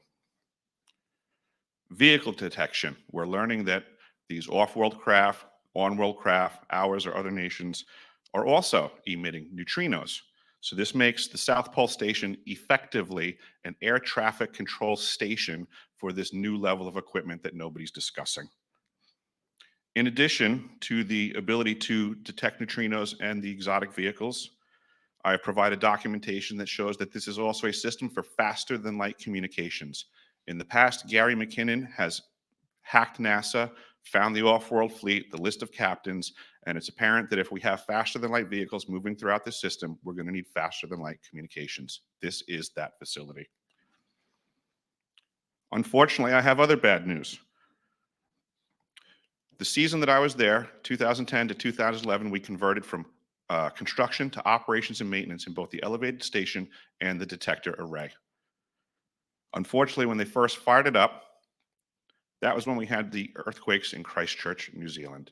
There was 2 incidental shots before they were able to target it correctly. This is an earthquake generating device as well. This is the weapons of war that we have to deal with now and what Raytheon's hiding. There's an ELF system at the South Pole Station that when I arrived, I was told it was off, dismantled, and completely defunct. In my work, I will rapidly just tell you, I had to figure out the circuitry for certain other repairs, and I found that this system is in fact completely energized, up and running, and being utilized with the other systems for nefarious purposes as well. The Atmospheric Research Observatory is in what we call the clean air sector. I witnessed myself a very powerful green laser shooting out of the top of this facility into the cosmos. This, I believe, is a secondary form of long-range communications and or a defense system.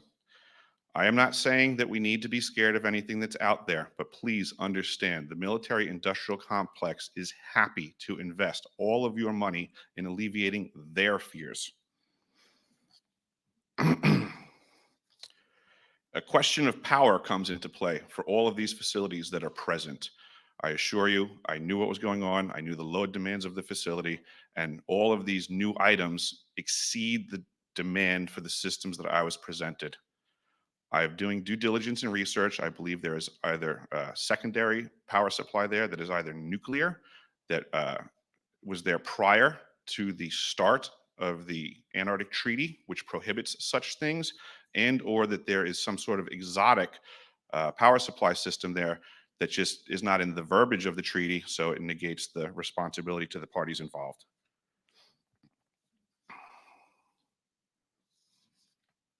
I think that pretty much covers it for time. If anybody wants to find out more, I have a website where all this information is at. For brevity, I'll wrap it up, but you can go to deciphering.tv. I've documented all of this stuff, and information is available. Awesome. Thank you.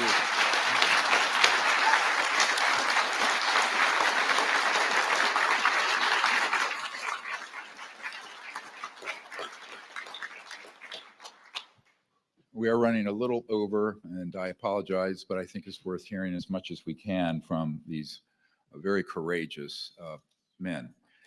One of the things, if I had time, I would run through. We can go through very quickly. I think people in the military and in Congress and the American people need to know the difference between the man-made advanced technologies and how they look, and the extraterrestrial vehicles. We're going to run through a side-by-side. You can look and see ET, one on the left, seamless. It is actually created in a material science and technology we don't have time to go into, but we understand that, versus the man-made ones that have components, parts, wires, and what have you. Next. And again. Next. And again. And then you hear on the right, that is the Norton Air Force Base 1988 air show, classified. We have a witness who was in there, and these on the right are man-made. They were late Mercury era, 59 through early 60s in their construction, because we had mastered gravity control in October 1954.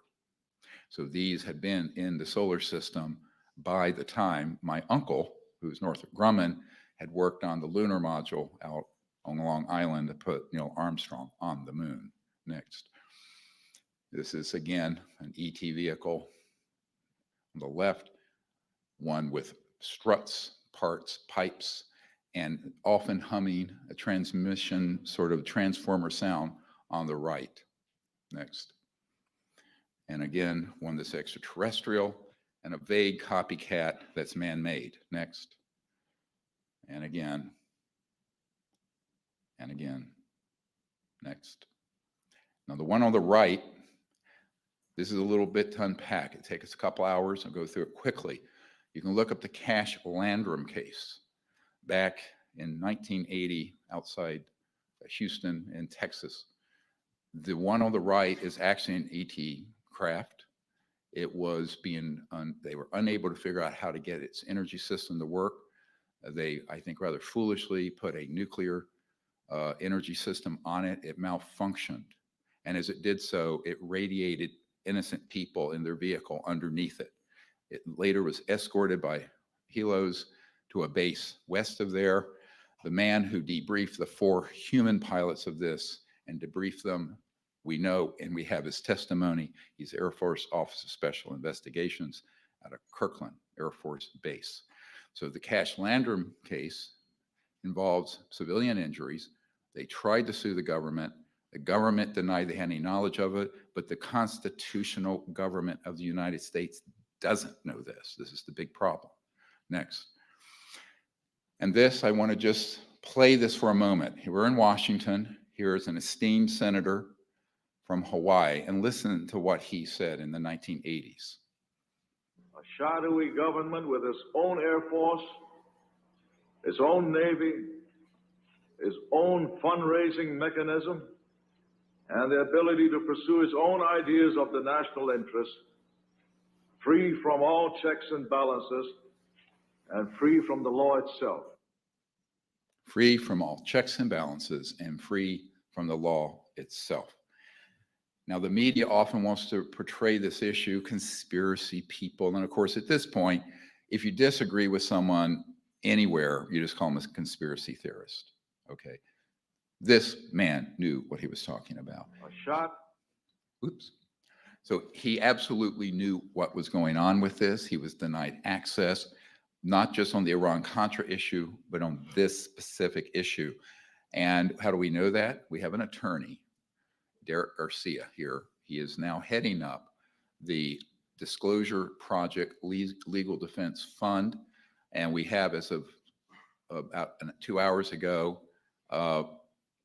90 plus attorneys and legal professionals to represent Disclosure Project witnesses and to pursue racketeering, influence, corrupt organization lawsuits against various corporations and individuals that are liable. The United States Congress and President need to act, but we will act pending their action. I'd like to then welcome Derek Garcia to the podium.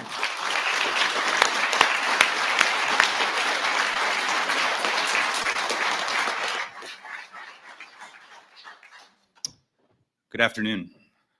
My name is Derek Garcia. I'm a civil rights attorney from New Mexico. I've been in practice for 13 years. I'm admitted to practice in the District of New Mexico, the Federal District, the United States Court of Appeals for the 10th Circuit, as well as the U.S. Supreme Court.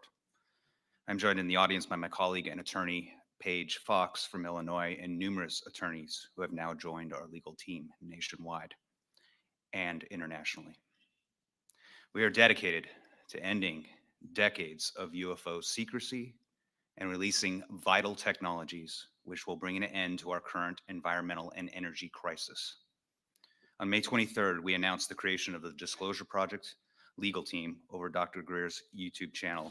Since our initial announcement, we now have over 90 legally affiliated individuals, different practice areas and expertise, paralegals, law students, law clerks, members of law enforcement, and criminal investigators, legal professionals from over 23 states and nearly all relevant jurisdictions, and a growing list of preeminent attorneys internationally. We continue to make the call for pro bono attorneys, all volunteer at this point, and legal professionals, and add new members of the Disclosure Project legal team on an hourly basis.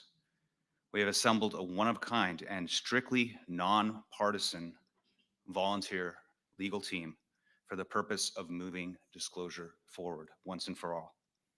Our goals are to legitimize the essentially TAFOs and promote public awareness as to the numerous related constitutional and legal implications on this issue. We wish to support the constitutional government in regaining full operational control over these secret, illegal, black budget, beyond black budget projects. And we will gain control over this issue for the first time since President Eisenhower. We will seek truth about propulsion and advanced energy technologies capable of solving world hunger, poverty, and the energy crisis. We will seek justice for those who have been harmed by non-disclosure and technology seizure through filing civil RICO actions, Bivens claims, and numerous and multiple legal theories aimed at getting to the ultimate truth on this issue.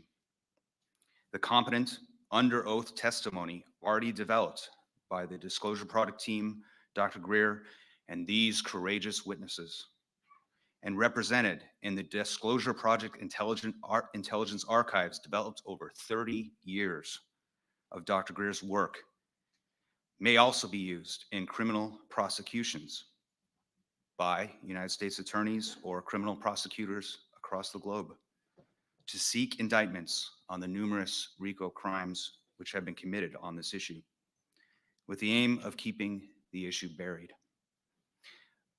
Just a small sample, and I know we're short for time, of the crimes that are directly related to this issue. Disclosure Project witnesses have and gathered intelligence has established the following major crimes: treason against the United States of America, murder, mass murder, torture, kidnapping and abduction, embezzlement of government funds, embezzlement of private funds, bank fraud, money laundering, illegal surveillance, insubordination and insurrection against the United States, false imprisonment, witness and whistleblower intimidation, theft of intellectual property, trespassing, burglary, framing of innocent people, government corruption, blackmail, bribery, and illegal use of the government and military property, and many, many more crimes. We hoped to support the civilian government, criminal prosecutors, any evidence that we develop and continue to develop can be used for that purpose. My personal experience in coming to this issue was as a young intern for Senators Bingaman and Domenici in the summer of 2001 on Capitol Hill in Washington, D.C. The Disclosure Project press conference had just taken place on May 9th of 2001. During my internship, I distributed numerous copies of the Disclosure Project executive summary and briefing document and other written materials to various members of Congress and their staff, including direct submissions to leading members of the Senate in the underground subway system. Waiting in the hallway of the Hart Senate office building, I encountered a hero of our country, Senator Daniel Inouye, walking back from his office. I gave the senator a copy of the Disclosure Project executive summary and asked him if he had heard about the Disclosure Project and what he thought of UFOs, extraterrestrial intelligence, and the possibility of these intelligences actually visiting Earth. Senator Inouye responded by hand signaling me to follow him back to his private office. He shut the door of his private office. Senator Inouye said he dealt with the UFO issue extensively while he was chairman of the Senate Intelligence Committee in 1976.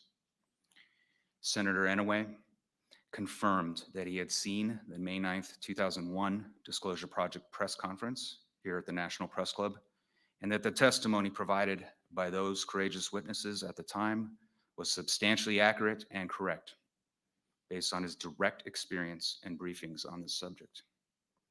Senator Inouye confirmed that many UFOs and projects related to such represented genuine extraterrestrial vehicles, and that this issue, as portrayed by Dr. Stephen Greer and the 2001 Disclosure Project witnesses, was real, genuine, and absolutely not a hoax. I asked Senator Inouye if it was true that a secret, unacknowledged entity or control group operating illegally inside the United States government, internationally, and/or within the private sector among defense contractors and corporations had direct operational control of the UFO ETV issue.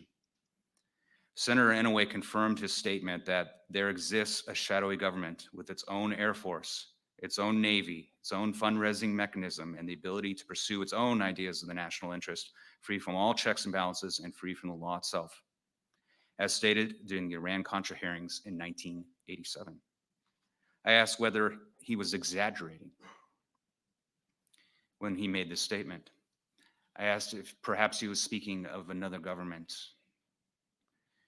I asked many questions that day, but he looked to me and he told me directly that he was not exaggerating, that the illegal shadow government did exist at the time he made his statement in 1987 and continued to exist in 2001 during our conversation, and that the entity had thus far escaped complete scrutiny, control, and oversight by the legally authorized and constitutional government of the United States. Further corroborating documents and details to my personal testimony on this issue is available in a signed affidavit that I have executed concerning what Senator Inouye told me directly. For members in the media, I can definitely get you an electronic copy. We encourage you to join our legal team by visiting our YouTube channel or the disclosure.legal@gmail.com. And We thank you and all those in our nation and worldwide who have volunteered their legal talents so far as we continue to develop a strategy and approach that will stand the test of time. Show up, suit up, stand up for the future of your country and for your world. Thank you. Thank you.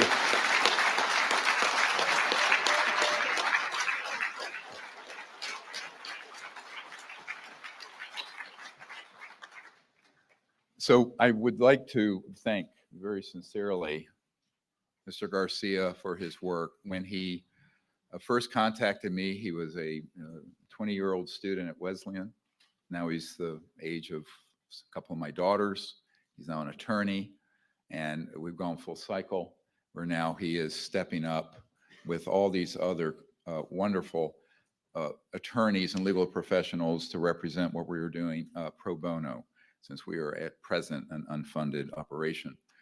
I would like to also just quickly go through, we're not going to have time to go through everything here, but there is a history of hearings on this subject going back many decades. You know, we have Blue Book, Robertson Report, the Gerald Ford hearings, the Condon Report, and et cetera. These have all been, unfortunately, submarined and corrupted by influences that have prevented the truth of this coming out. We have to be very careful because Eisenhower said only an informed citizenry can prevent the loss of our freedoms and democracy. I would like to acknowledge how important, let's go through the signatures, the 16 members next of the Senate who have written for the Pentagon to pick up its pace and further fund the investigations. But they have to have watchdog external folks looking at that. That's what the Disclosure Project has to do. The also chairs and co-chair of the Senate Intelligence Committee have written to Arrow with concerns about the feedback. There are people I know who have been through the Arrow office and the SCIF, and they have contacted me explicitly saying that some of their information is not getting back to the members properly. This cannot happen. The Congress has passed a law. The Pentagon and this office must comply, and the people of the United States must insist that they comply with the law that has been passed. Next. We won't have time to go into this in depth. I just want to mention, I want to be extremely careful what I'm about to say, because it will be misconstrued by various folks out there.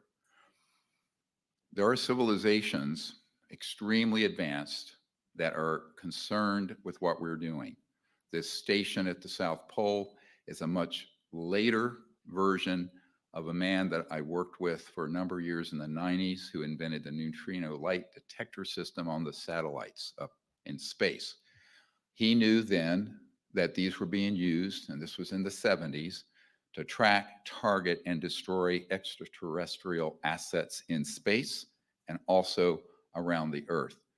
Now, these civilizations, given their extremely advanced state, had they wished to punch back, they would have. However, they are inordinately peaceful. They are organized in a group, and we need to come forward as a people instead of looking at everything as a military threat and see that there's an opportunity here, and there has to be diplomacy and science and disclosure of the truth in order to avoid a catastrophe. My understanding is the technologies that are in these covert programs have become so advanced that at some point they could be a threat to these other worlds. As such, it puts our entire planet at risk because of the unchecked power and technology of the illegal secret government projects. This is a much graver national security threat than China, Russia, Iran, or anything the news media is currently covering. Next. I want to give you a call to action. All of you listening, the citizens of the world, not just the United States. If you know someone who is a government contractor, a government employee, military, what have you, who has information on this, please have them contact us at this email address. Please write your members of Congress. We live in a democracy still. You should write to your 2 senators and your representative and the President of the United States, expressing your concern and calling for open hearings. We need to network with our friends and families and get them to support this effort. You need, if you can, to contribute to our effort. I'm retired as a doctor, so, I can't fund everything at this point like I had.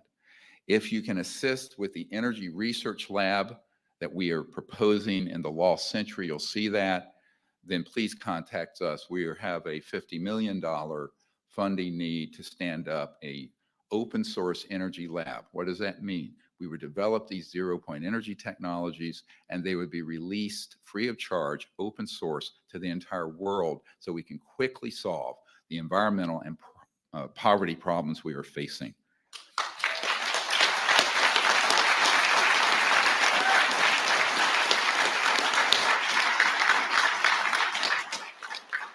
Our goal is to acquire or develop a 0-point quantum vacuum system no later than 2026. That's very fast. So we need your help. If you're a scientist who knows these technologies or in other capacities can help us, hoping we get funding, we will call on you to be part of this multi-centered lab. In other words, we would have this lab streamed continuously. All breakthroughs would be blockchain distributed in real time, and there would be other affiliated labs around the world working on this, so it could not be invaded and shut down in one place. Next. And in wrapping up, I'd like to share something that I learned from Colonel Philip Corso prior to his death when I was involved, and he came forward, as you all know, wrote the day after Roswell. He had been involved in some of the technology transfer, and he had an experience out at the White Sands missile range back in the 50s. Pretty sure it was 1956, but I don't want to be, don't quote me on that. And he was a colonel. He was involved in these projects. There was an ET craft that came in daytime and came down over the range. He went out there with a couple of his guys. And this craft, it would be 3-dimensional and then vanish like a heat wave, like Stephen Digna explained, and then back again. Finally, it stayed. There was an ET that emerged, extraterrestrial biological entity. And he said, the ET was communicating, please don't hit us with these radar. Can you get these radar systems out? And was asking, because they were operational, of course, at that time, they were operational at Roswell. And he missed being a brash young, Air Force colonel, and he says, what's in it for me? And the ET says, a new world if you can take it. Now, I was 1. Now, I have 12 grandchildren. What kind of world are we going to leave them if we don't fix this problem? Because it involves peace, and we have to work towards contact that is in a peaceful paradigm. We have launched a very controversial project, as I get attacked the most for, the CE5, or Close Encounter of the Fifth Kind contact program, as sort of an experimental community-based outreach to these civilizations. We have had a number of extraordinary contact experiences. This is sort of a prototype that the French government during the presidency of Sarkozy asked us to demonstrate, and we set up an operation in France that was protected, where we did have events take place. I think we have to begin to ask, what can we do as a civilian government where we don't try to militarize and weaponize everything we don't understand? Because here's the problem. If you're a hammer, the whole world's a nail. And so we have to get this disclosed properly so that our brighter scientists, our academics, our political leadership, and our diplomats and the citizens can take the lead on this issue rather than an illegal and clandestine operation that is a threat to national and world security. Thank you for your attention.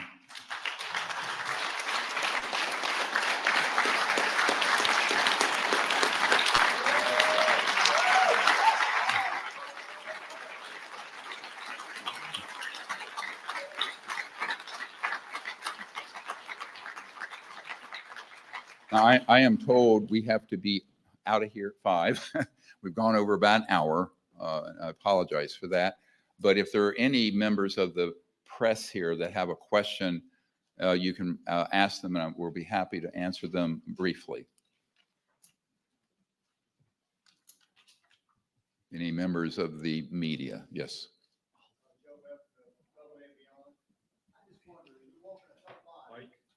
Mike, please.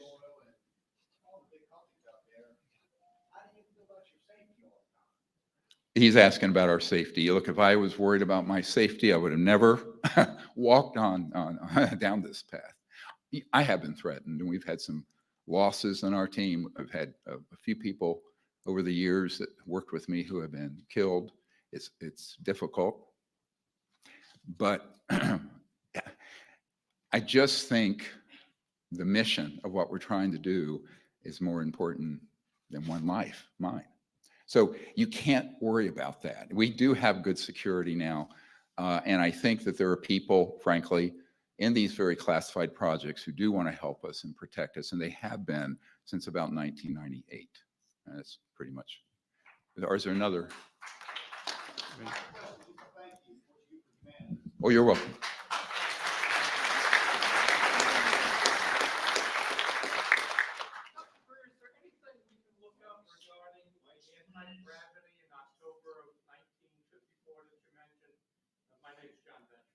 Yes, he's asking about my comment about gravity control being accomplished in October 1954. A member of my team for many years was the top scientist at the Naval Research Labs here in Washington, so one of the major Department of Defense labs.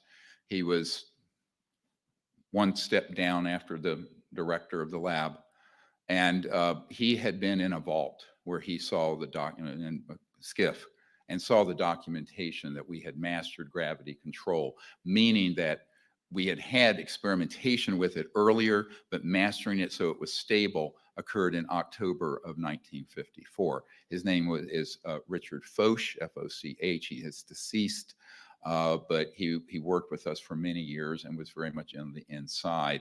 He also introduced me to some folks down near the Redstone Arsenal and a man who is under contract with IT&T, but he actually is working for the CIA, and he has developed these technologies also beginning in the 70s. And I've been at this man's skiff. He's been at my home. When he was going to develop one of these systems for us, some thugs went down and threatened he and his wife's life. So, you know, he had to back down. At that time, we didn't have a momentum and a way to secure his safety. So yes, I mean, we do know that this goes back a long time. I know that we have Senator John Warner's son here, who his father was involved with this committee. It's the majority Joint Intelligence Committee, along with George H.W. Bush, who was the one who told Clinton to back down off of looking into this. And I was very involved with that. There's a long story here. We'd be here all night.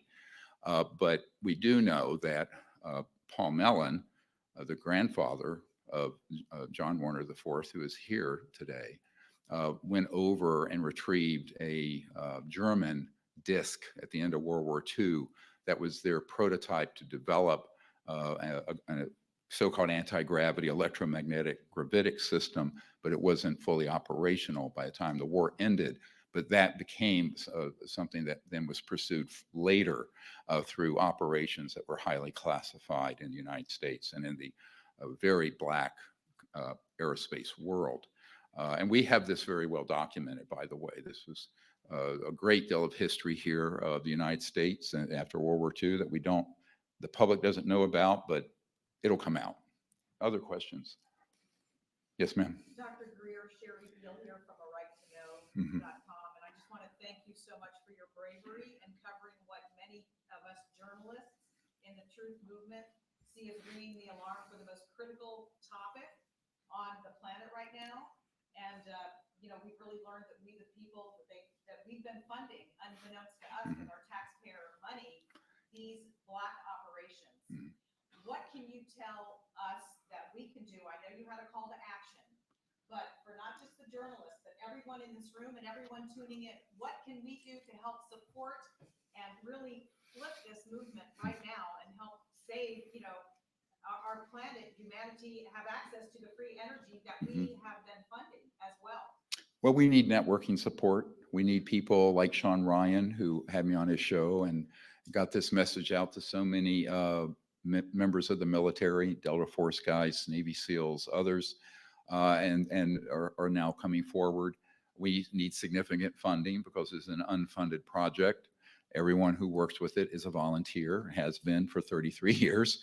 But I also think that we need people to network with friends, and it needs to be a grassroots movement of the people. And people need to also take the action I mentioned with their members of Congress. Most importantly, I think everyone who knows the truth about this needs to work night and day. This is what I did. I basically gave up about $12 million in earnings as a doctor to do this. But my view of it is that we need people who understand what's at stake and walk the talk. And it's not, it needs to go beyond just gab, and we need action. And I think the timeline for it is now. This is all emerging. I just heard from a very important figure in Australia this morning. He said the defense sector there is following this. There are multiple people there kind of come forward. There's a big asset base there near Pine Gap, and the members of the Australian Senate are also open to pursuing this. So this needs to be a worldwide effort, not just United States.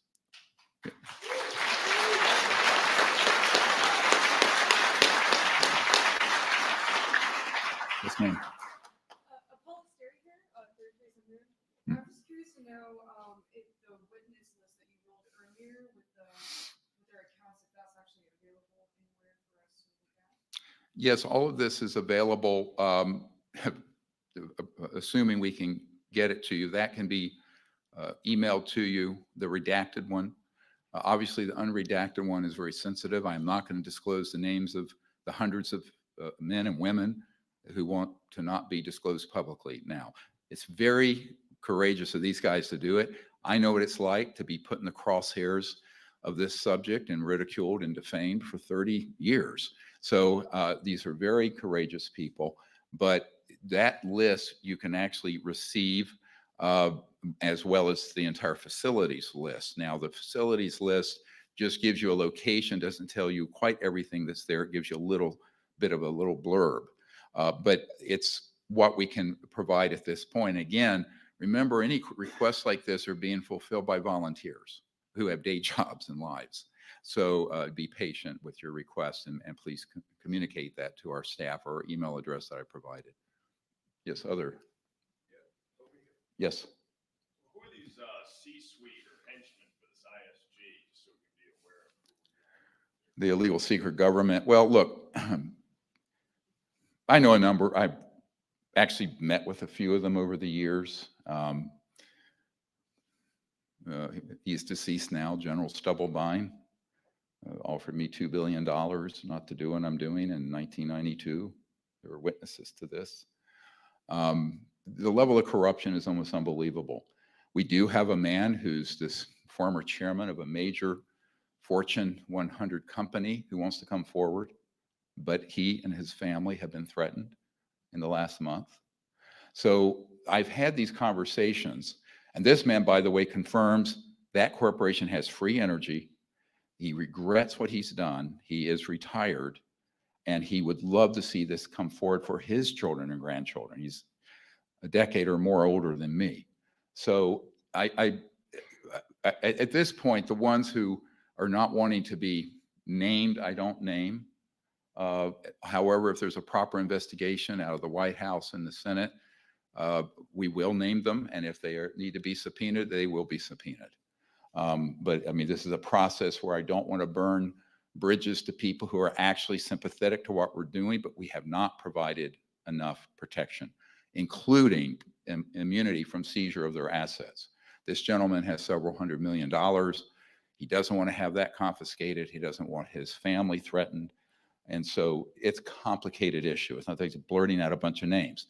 Other folks who have been named on this group are Admiral Bobby Ray Inman, who is still living, and other folks. So I think he was director of National Security Agency, deputy director CIA, moved over to Science Applications International Corporation. We know which corporations are involved. We know where many of their plants are and bases are. And I think those have to be put under the control of the president and the Congress immediately. And I think that's more important than, the personalities involved. But ultimately, it does come down to people. All of it comes down to people. And I think we need to have a number of those folks who are now out of their positions, out of the C-suite, step forward. But we need, so I keep emphasizing this, clear protections for them, because this is no laughing matter. I mean, when you've heard what happens, and many of these were people who incidentally came across this and it destroyed their lives. Imagine if you were read in for 20 years. I mean, there are wet works kill teams that will be deployed. And so this is very, very serious. It needs to be taken seriously. And I will not be, too cavalier about what I'm going to require for those folks who do want to do the right thing. Now, the ones who don't want to do the right thing, I said this, we put a clock on it. The Congress and the president puts a clock on that. And then at that point, they get prosecuted. Or by any means necessary, this gets resolved.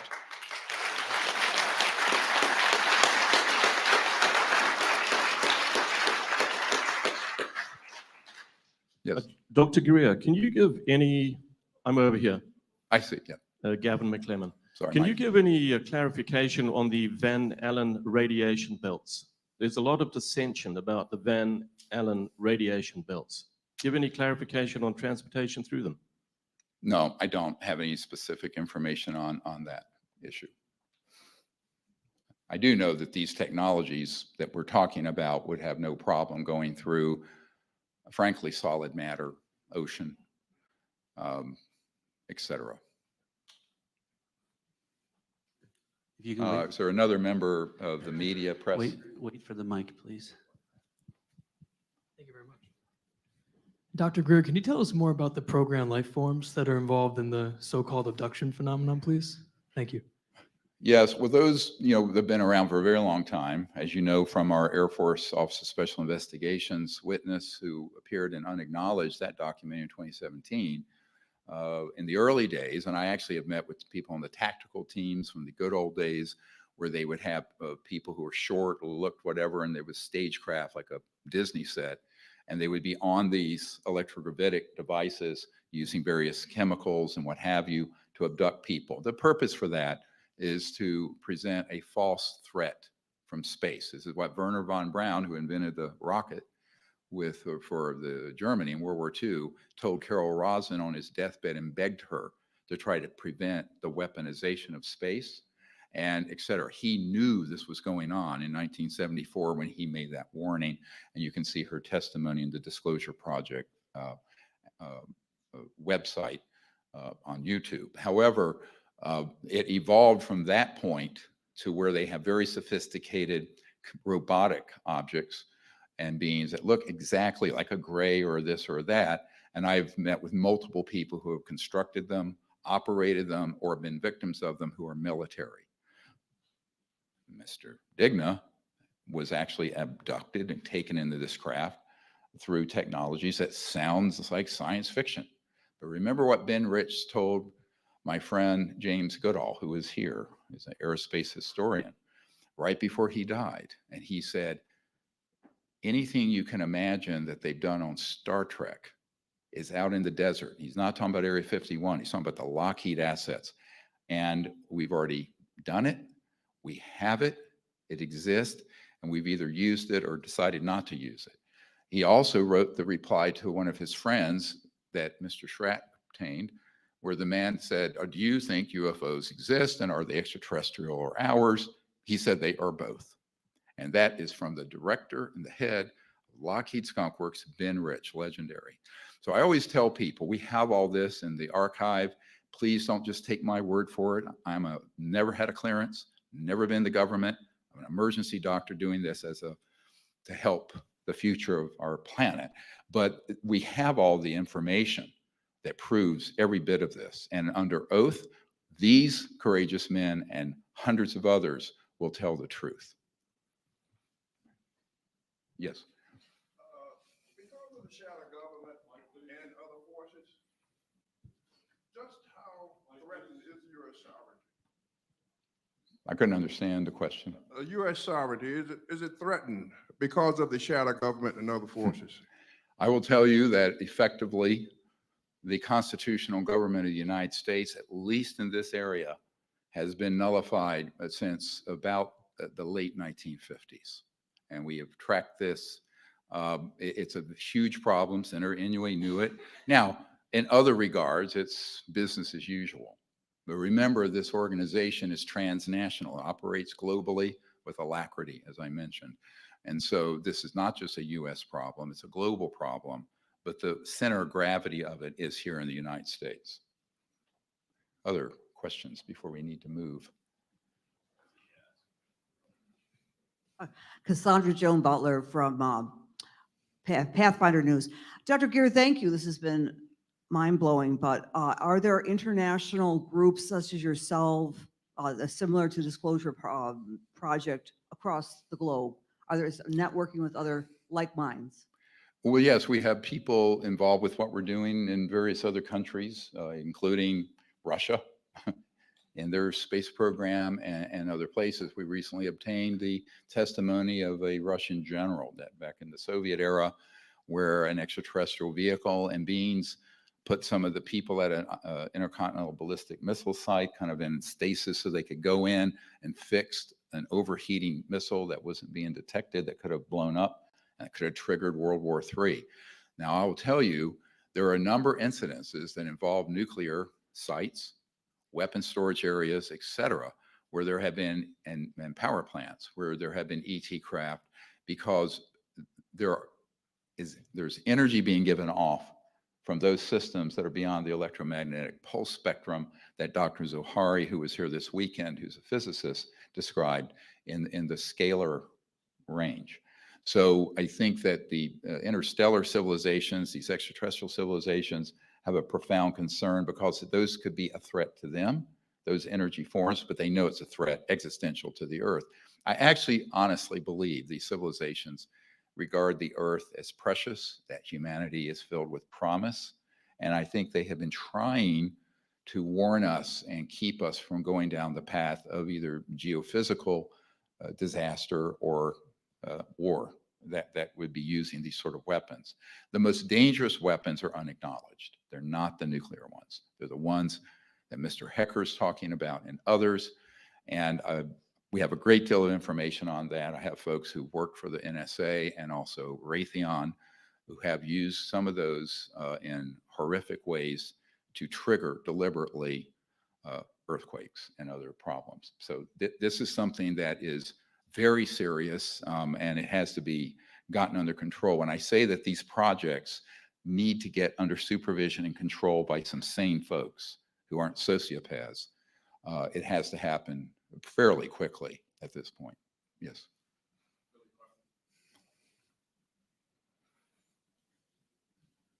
And hello? Oh.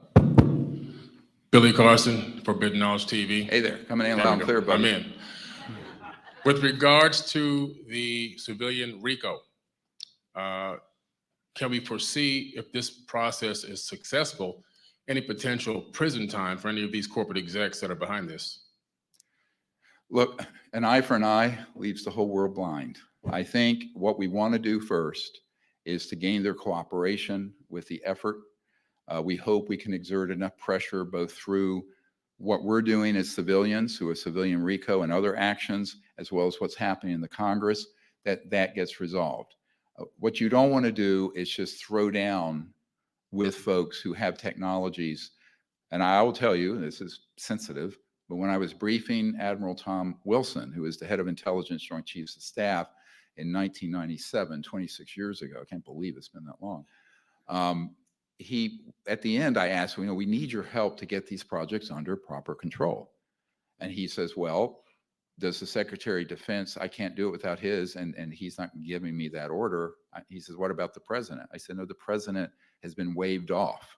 This is Bill Clinton, and I know exactly how that happened. So, because I was very involved with Lawrence Rockefeller and all the Clinton issue. So the question becomes very quickly, and he said to me, how would we take on a group who have technologies 1,000 years beyond what I know we have, which is the best thing I can deploy is a B-2 stealth bomber.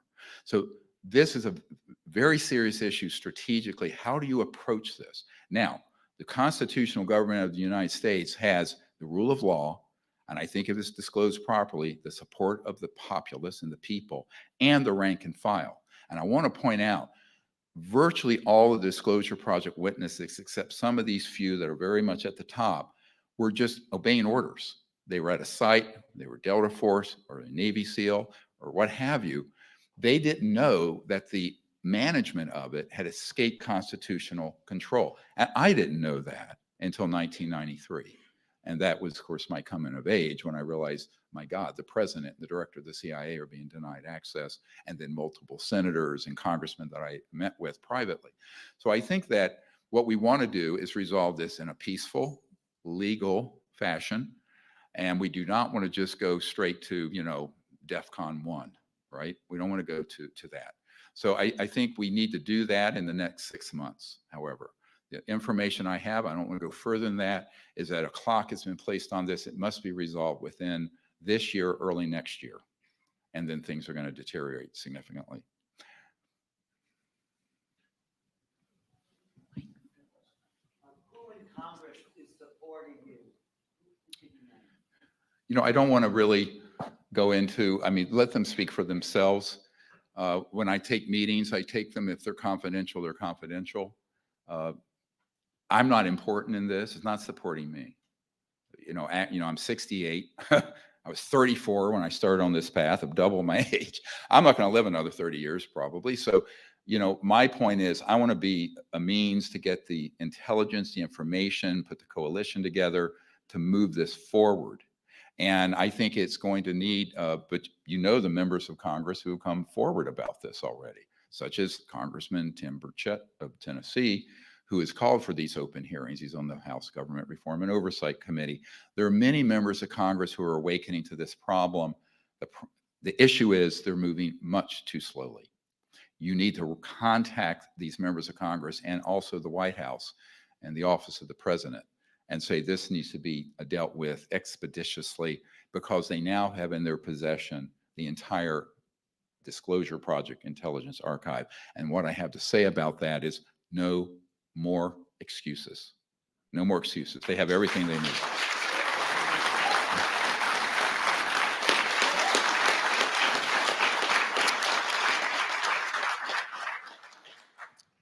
Dr. Greer, as a special operations, back over here, your left. There we go. There you are. Yeah.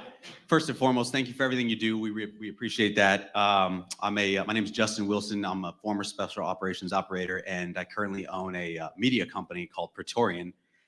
Two-part question. The first one being, is there no hostility from another species because there's a higher governing species, or is it just the fact that there is no hostility whatsoever? How can we be sure of that? First question. Everybody who I know who has dealt directly with those beings have told me our own experience, and that is they are completely non-hostile. They have been portrayed as such because how do you unite the world around a military response? You create a false alien threat. This is what Wernher von Braun warned about, and we are very much at that point, unfortunately. So I think that calmer minds need to prevail, but there is no evidence they are hostile. Now, let me make one other point. As I said one time to a general, I won't say who it is, because if they were hostile, and given the galactically foolish things we have done, targeting them, striking them, now these systems that are faster than the speed of light, moving out into space, the technologies they have in a fraction of a second could shut down all those systems and everything else. They have not. Why have they not done that?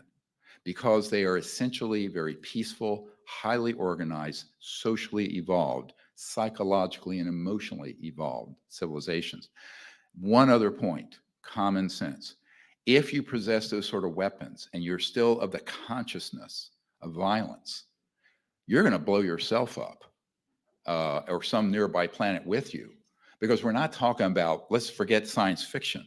You're not talking about boom, boom with a laser beam, right? Or a kinetic missile, or even a thermonuclear missile. You're talking being able to affect the fabric of space-time.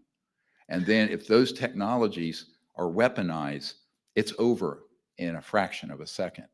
So the proof, I said to one senior military guy, that they are not hostile is that you and I are still breathing the free air of Earth. If you know what we've been doing, it's quite clear that this is actually proof that they're not hostile. If you understand what those technologies are, and if you understand what covert illegal projects have been doing. So here's a question. If there's not any, intervention by the aliens or the people, there is this power and there's people in control. If we don't fix this ourselves, is there going to be any kind of intervention from up there if we continue to destroy the earth as we are? Well, that's what I spoke to a moment ago. I think that there are two clocks ticking. One is operations within the constitutional government of the United States that are not going to put up with this any further, more than another 6 to 9 months. The other is the fact that these extraterrestrial civilizations cannot afford for this progression of technology being deployed against them. These have been much of it's been reverse engineered from the ET vehicles, right? And so at a certain point, where do they have to do something to protect other places? Because there's a universal principle of self-defense. So far, we've just been cruising along, getting away with this foolish and childish behavior. But I can't give you a timeline on that. But I think that I honestly, from what I've heard from very senior intelligence sources inside the so-called illegal operations, is that it's thought that it would not be able to go on beyond 2026. So maybe within 3 years. Yes. What do you anticipate will be the response from governments and military people when they learn they can lie? Well, I think that at first there's denial, shock. It's like the stages of death, frankly. But I know the people that I've been with in the last year and a half and providing this information, which they've then confirmed, it has been an existential crisis for them psychologically, organizationally, et cetera. I won't say who I've been doing this with, but it is traumatic. One of the chief folks, he started working with us on this. He asked me to give them everything we had. I did. Very senior intelligence person. And, he had 2 Black Hawks over his house, shaking his house with his kids in it the next day, with just hovering there, very threatening. This is a very courageous man, a hero of the country who is unnamed. But what I'm saying is that it's going to be a process because there's so much to know and it's so shocking. And I think most people in the media and in government cannot believe what Senator Inouye knew in 1987 and confirmed to Mr. Garcia in 2001. And I think that you want to sort of go into denial, this just can't be. I did have someone years ago who was a member of the Canadian military say, this is the hottest potato in the universe. Nobody wants to deal with it. And this is another problem. It's easier just to go, this is too difficult, too dangerous. I'm just going to pay attention to what the next tax bill is or whatever it is. And I understand that. I mean, honestly, I sometimes wish I'd never found out what I did about this issue. I got kind of dragged into getting involved at this level, and I never thought I would have to. In my naivete as a young doctor, I thought, well, you tell the right people this, you provide the evidence, and they fix it. But, and they should have. They should have. But I think at this point, it just becomes very difficult for them. And this is why what we're trying to do, if we can get some help from guys here and listening, is that we need somebody who's a very good data scientist and data file person to take this entire archive, finish it. Only part of it's been scanned in. We have enormous amount yet to do. And so it can be organized. And then I would do briefing modules, maybe, I don't know, a dozen, 20 of them, that would connect all that evidence and testimony into intelligence assessments. Now, I've done a number of these. Back in the day, I provided intelligence assessments to folks because ultimately the comprehensive assessment based on multiple terabytes of data, hundreds of witness testimonies, thousands of government documents, that has to be put together in something sensible. But that's a very heavy lift, by the way. But I think that's what we need to do, so that if you're the national security advisor or the president or chairman of a committee or their members, that they can go from understanding it in a methodical way, because it's so much to unpack and it's so overwhelming. But that's just something I haven't had time to do. On my free time, we'll work on it together. Yes. Yes. Thank you very much. I understand your proposition of benevolence. I'd like to follow up a little bit what the gentleman over there said about hostile intention, one of intention of our EBs. Have you ever had any information or relate to you towards genetic manipulation of the species that had been ongoing or previously talked about, which would, of course, construe a national security threat to the Republic? Has any of that ever come your way? Well, I've certainly heard about it, but what I've heard is the reverse, that our classified projects have taken genetic material and altered it for various purposes, including cloning projects and these program life forms. So in reality, it's probably flown the other way from the folks I've heard. Look, I've been told we have to be out of here at 5. I thank you for your patience. I know we went over about an hour, but help us if you can, and God bless all of you. We'll see you soon.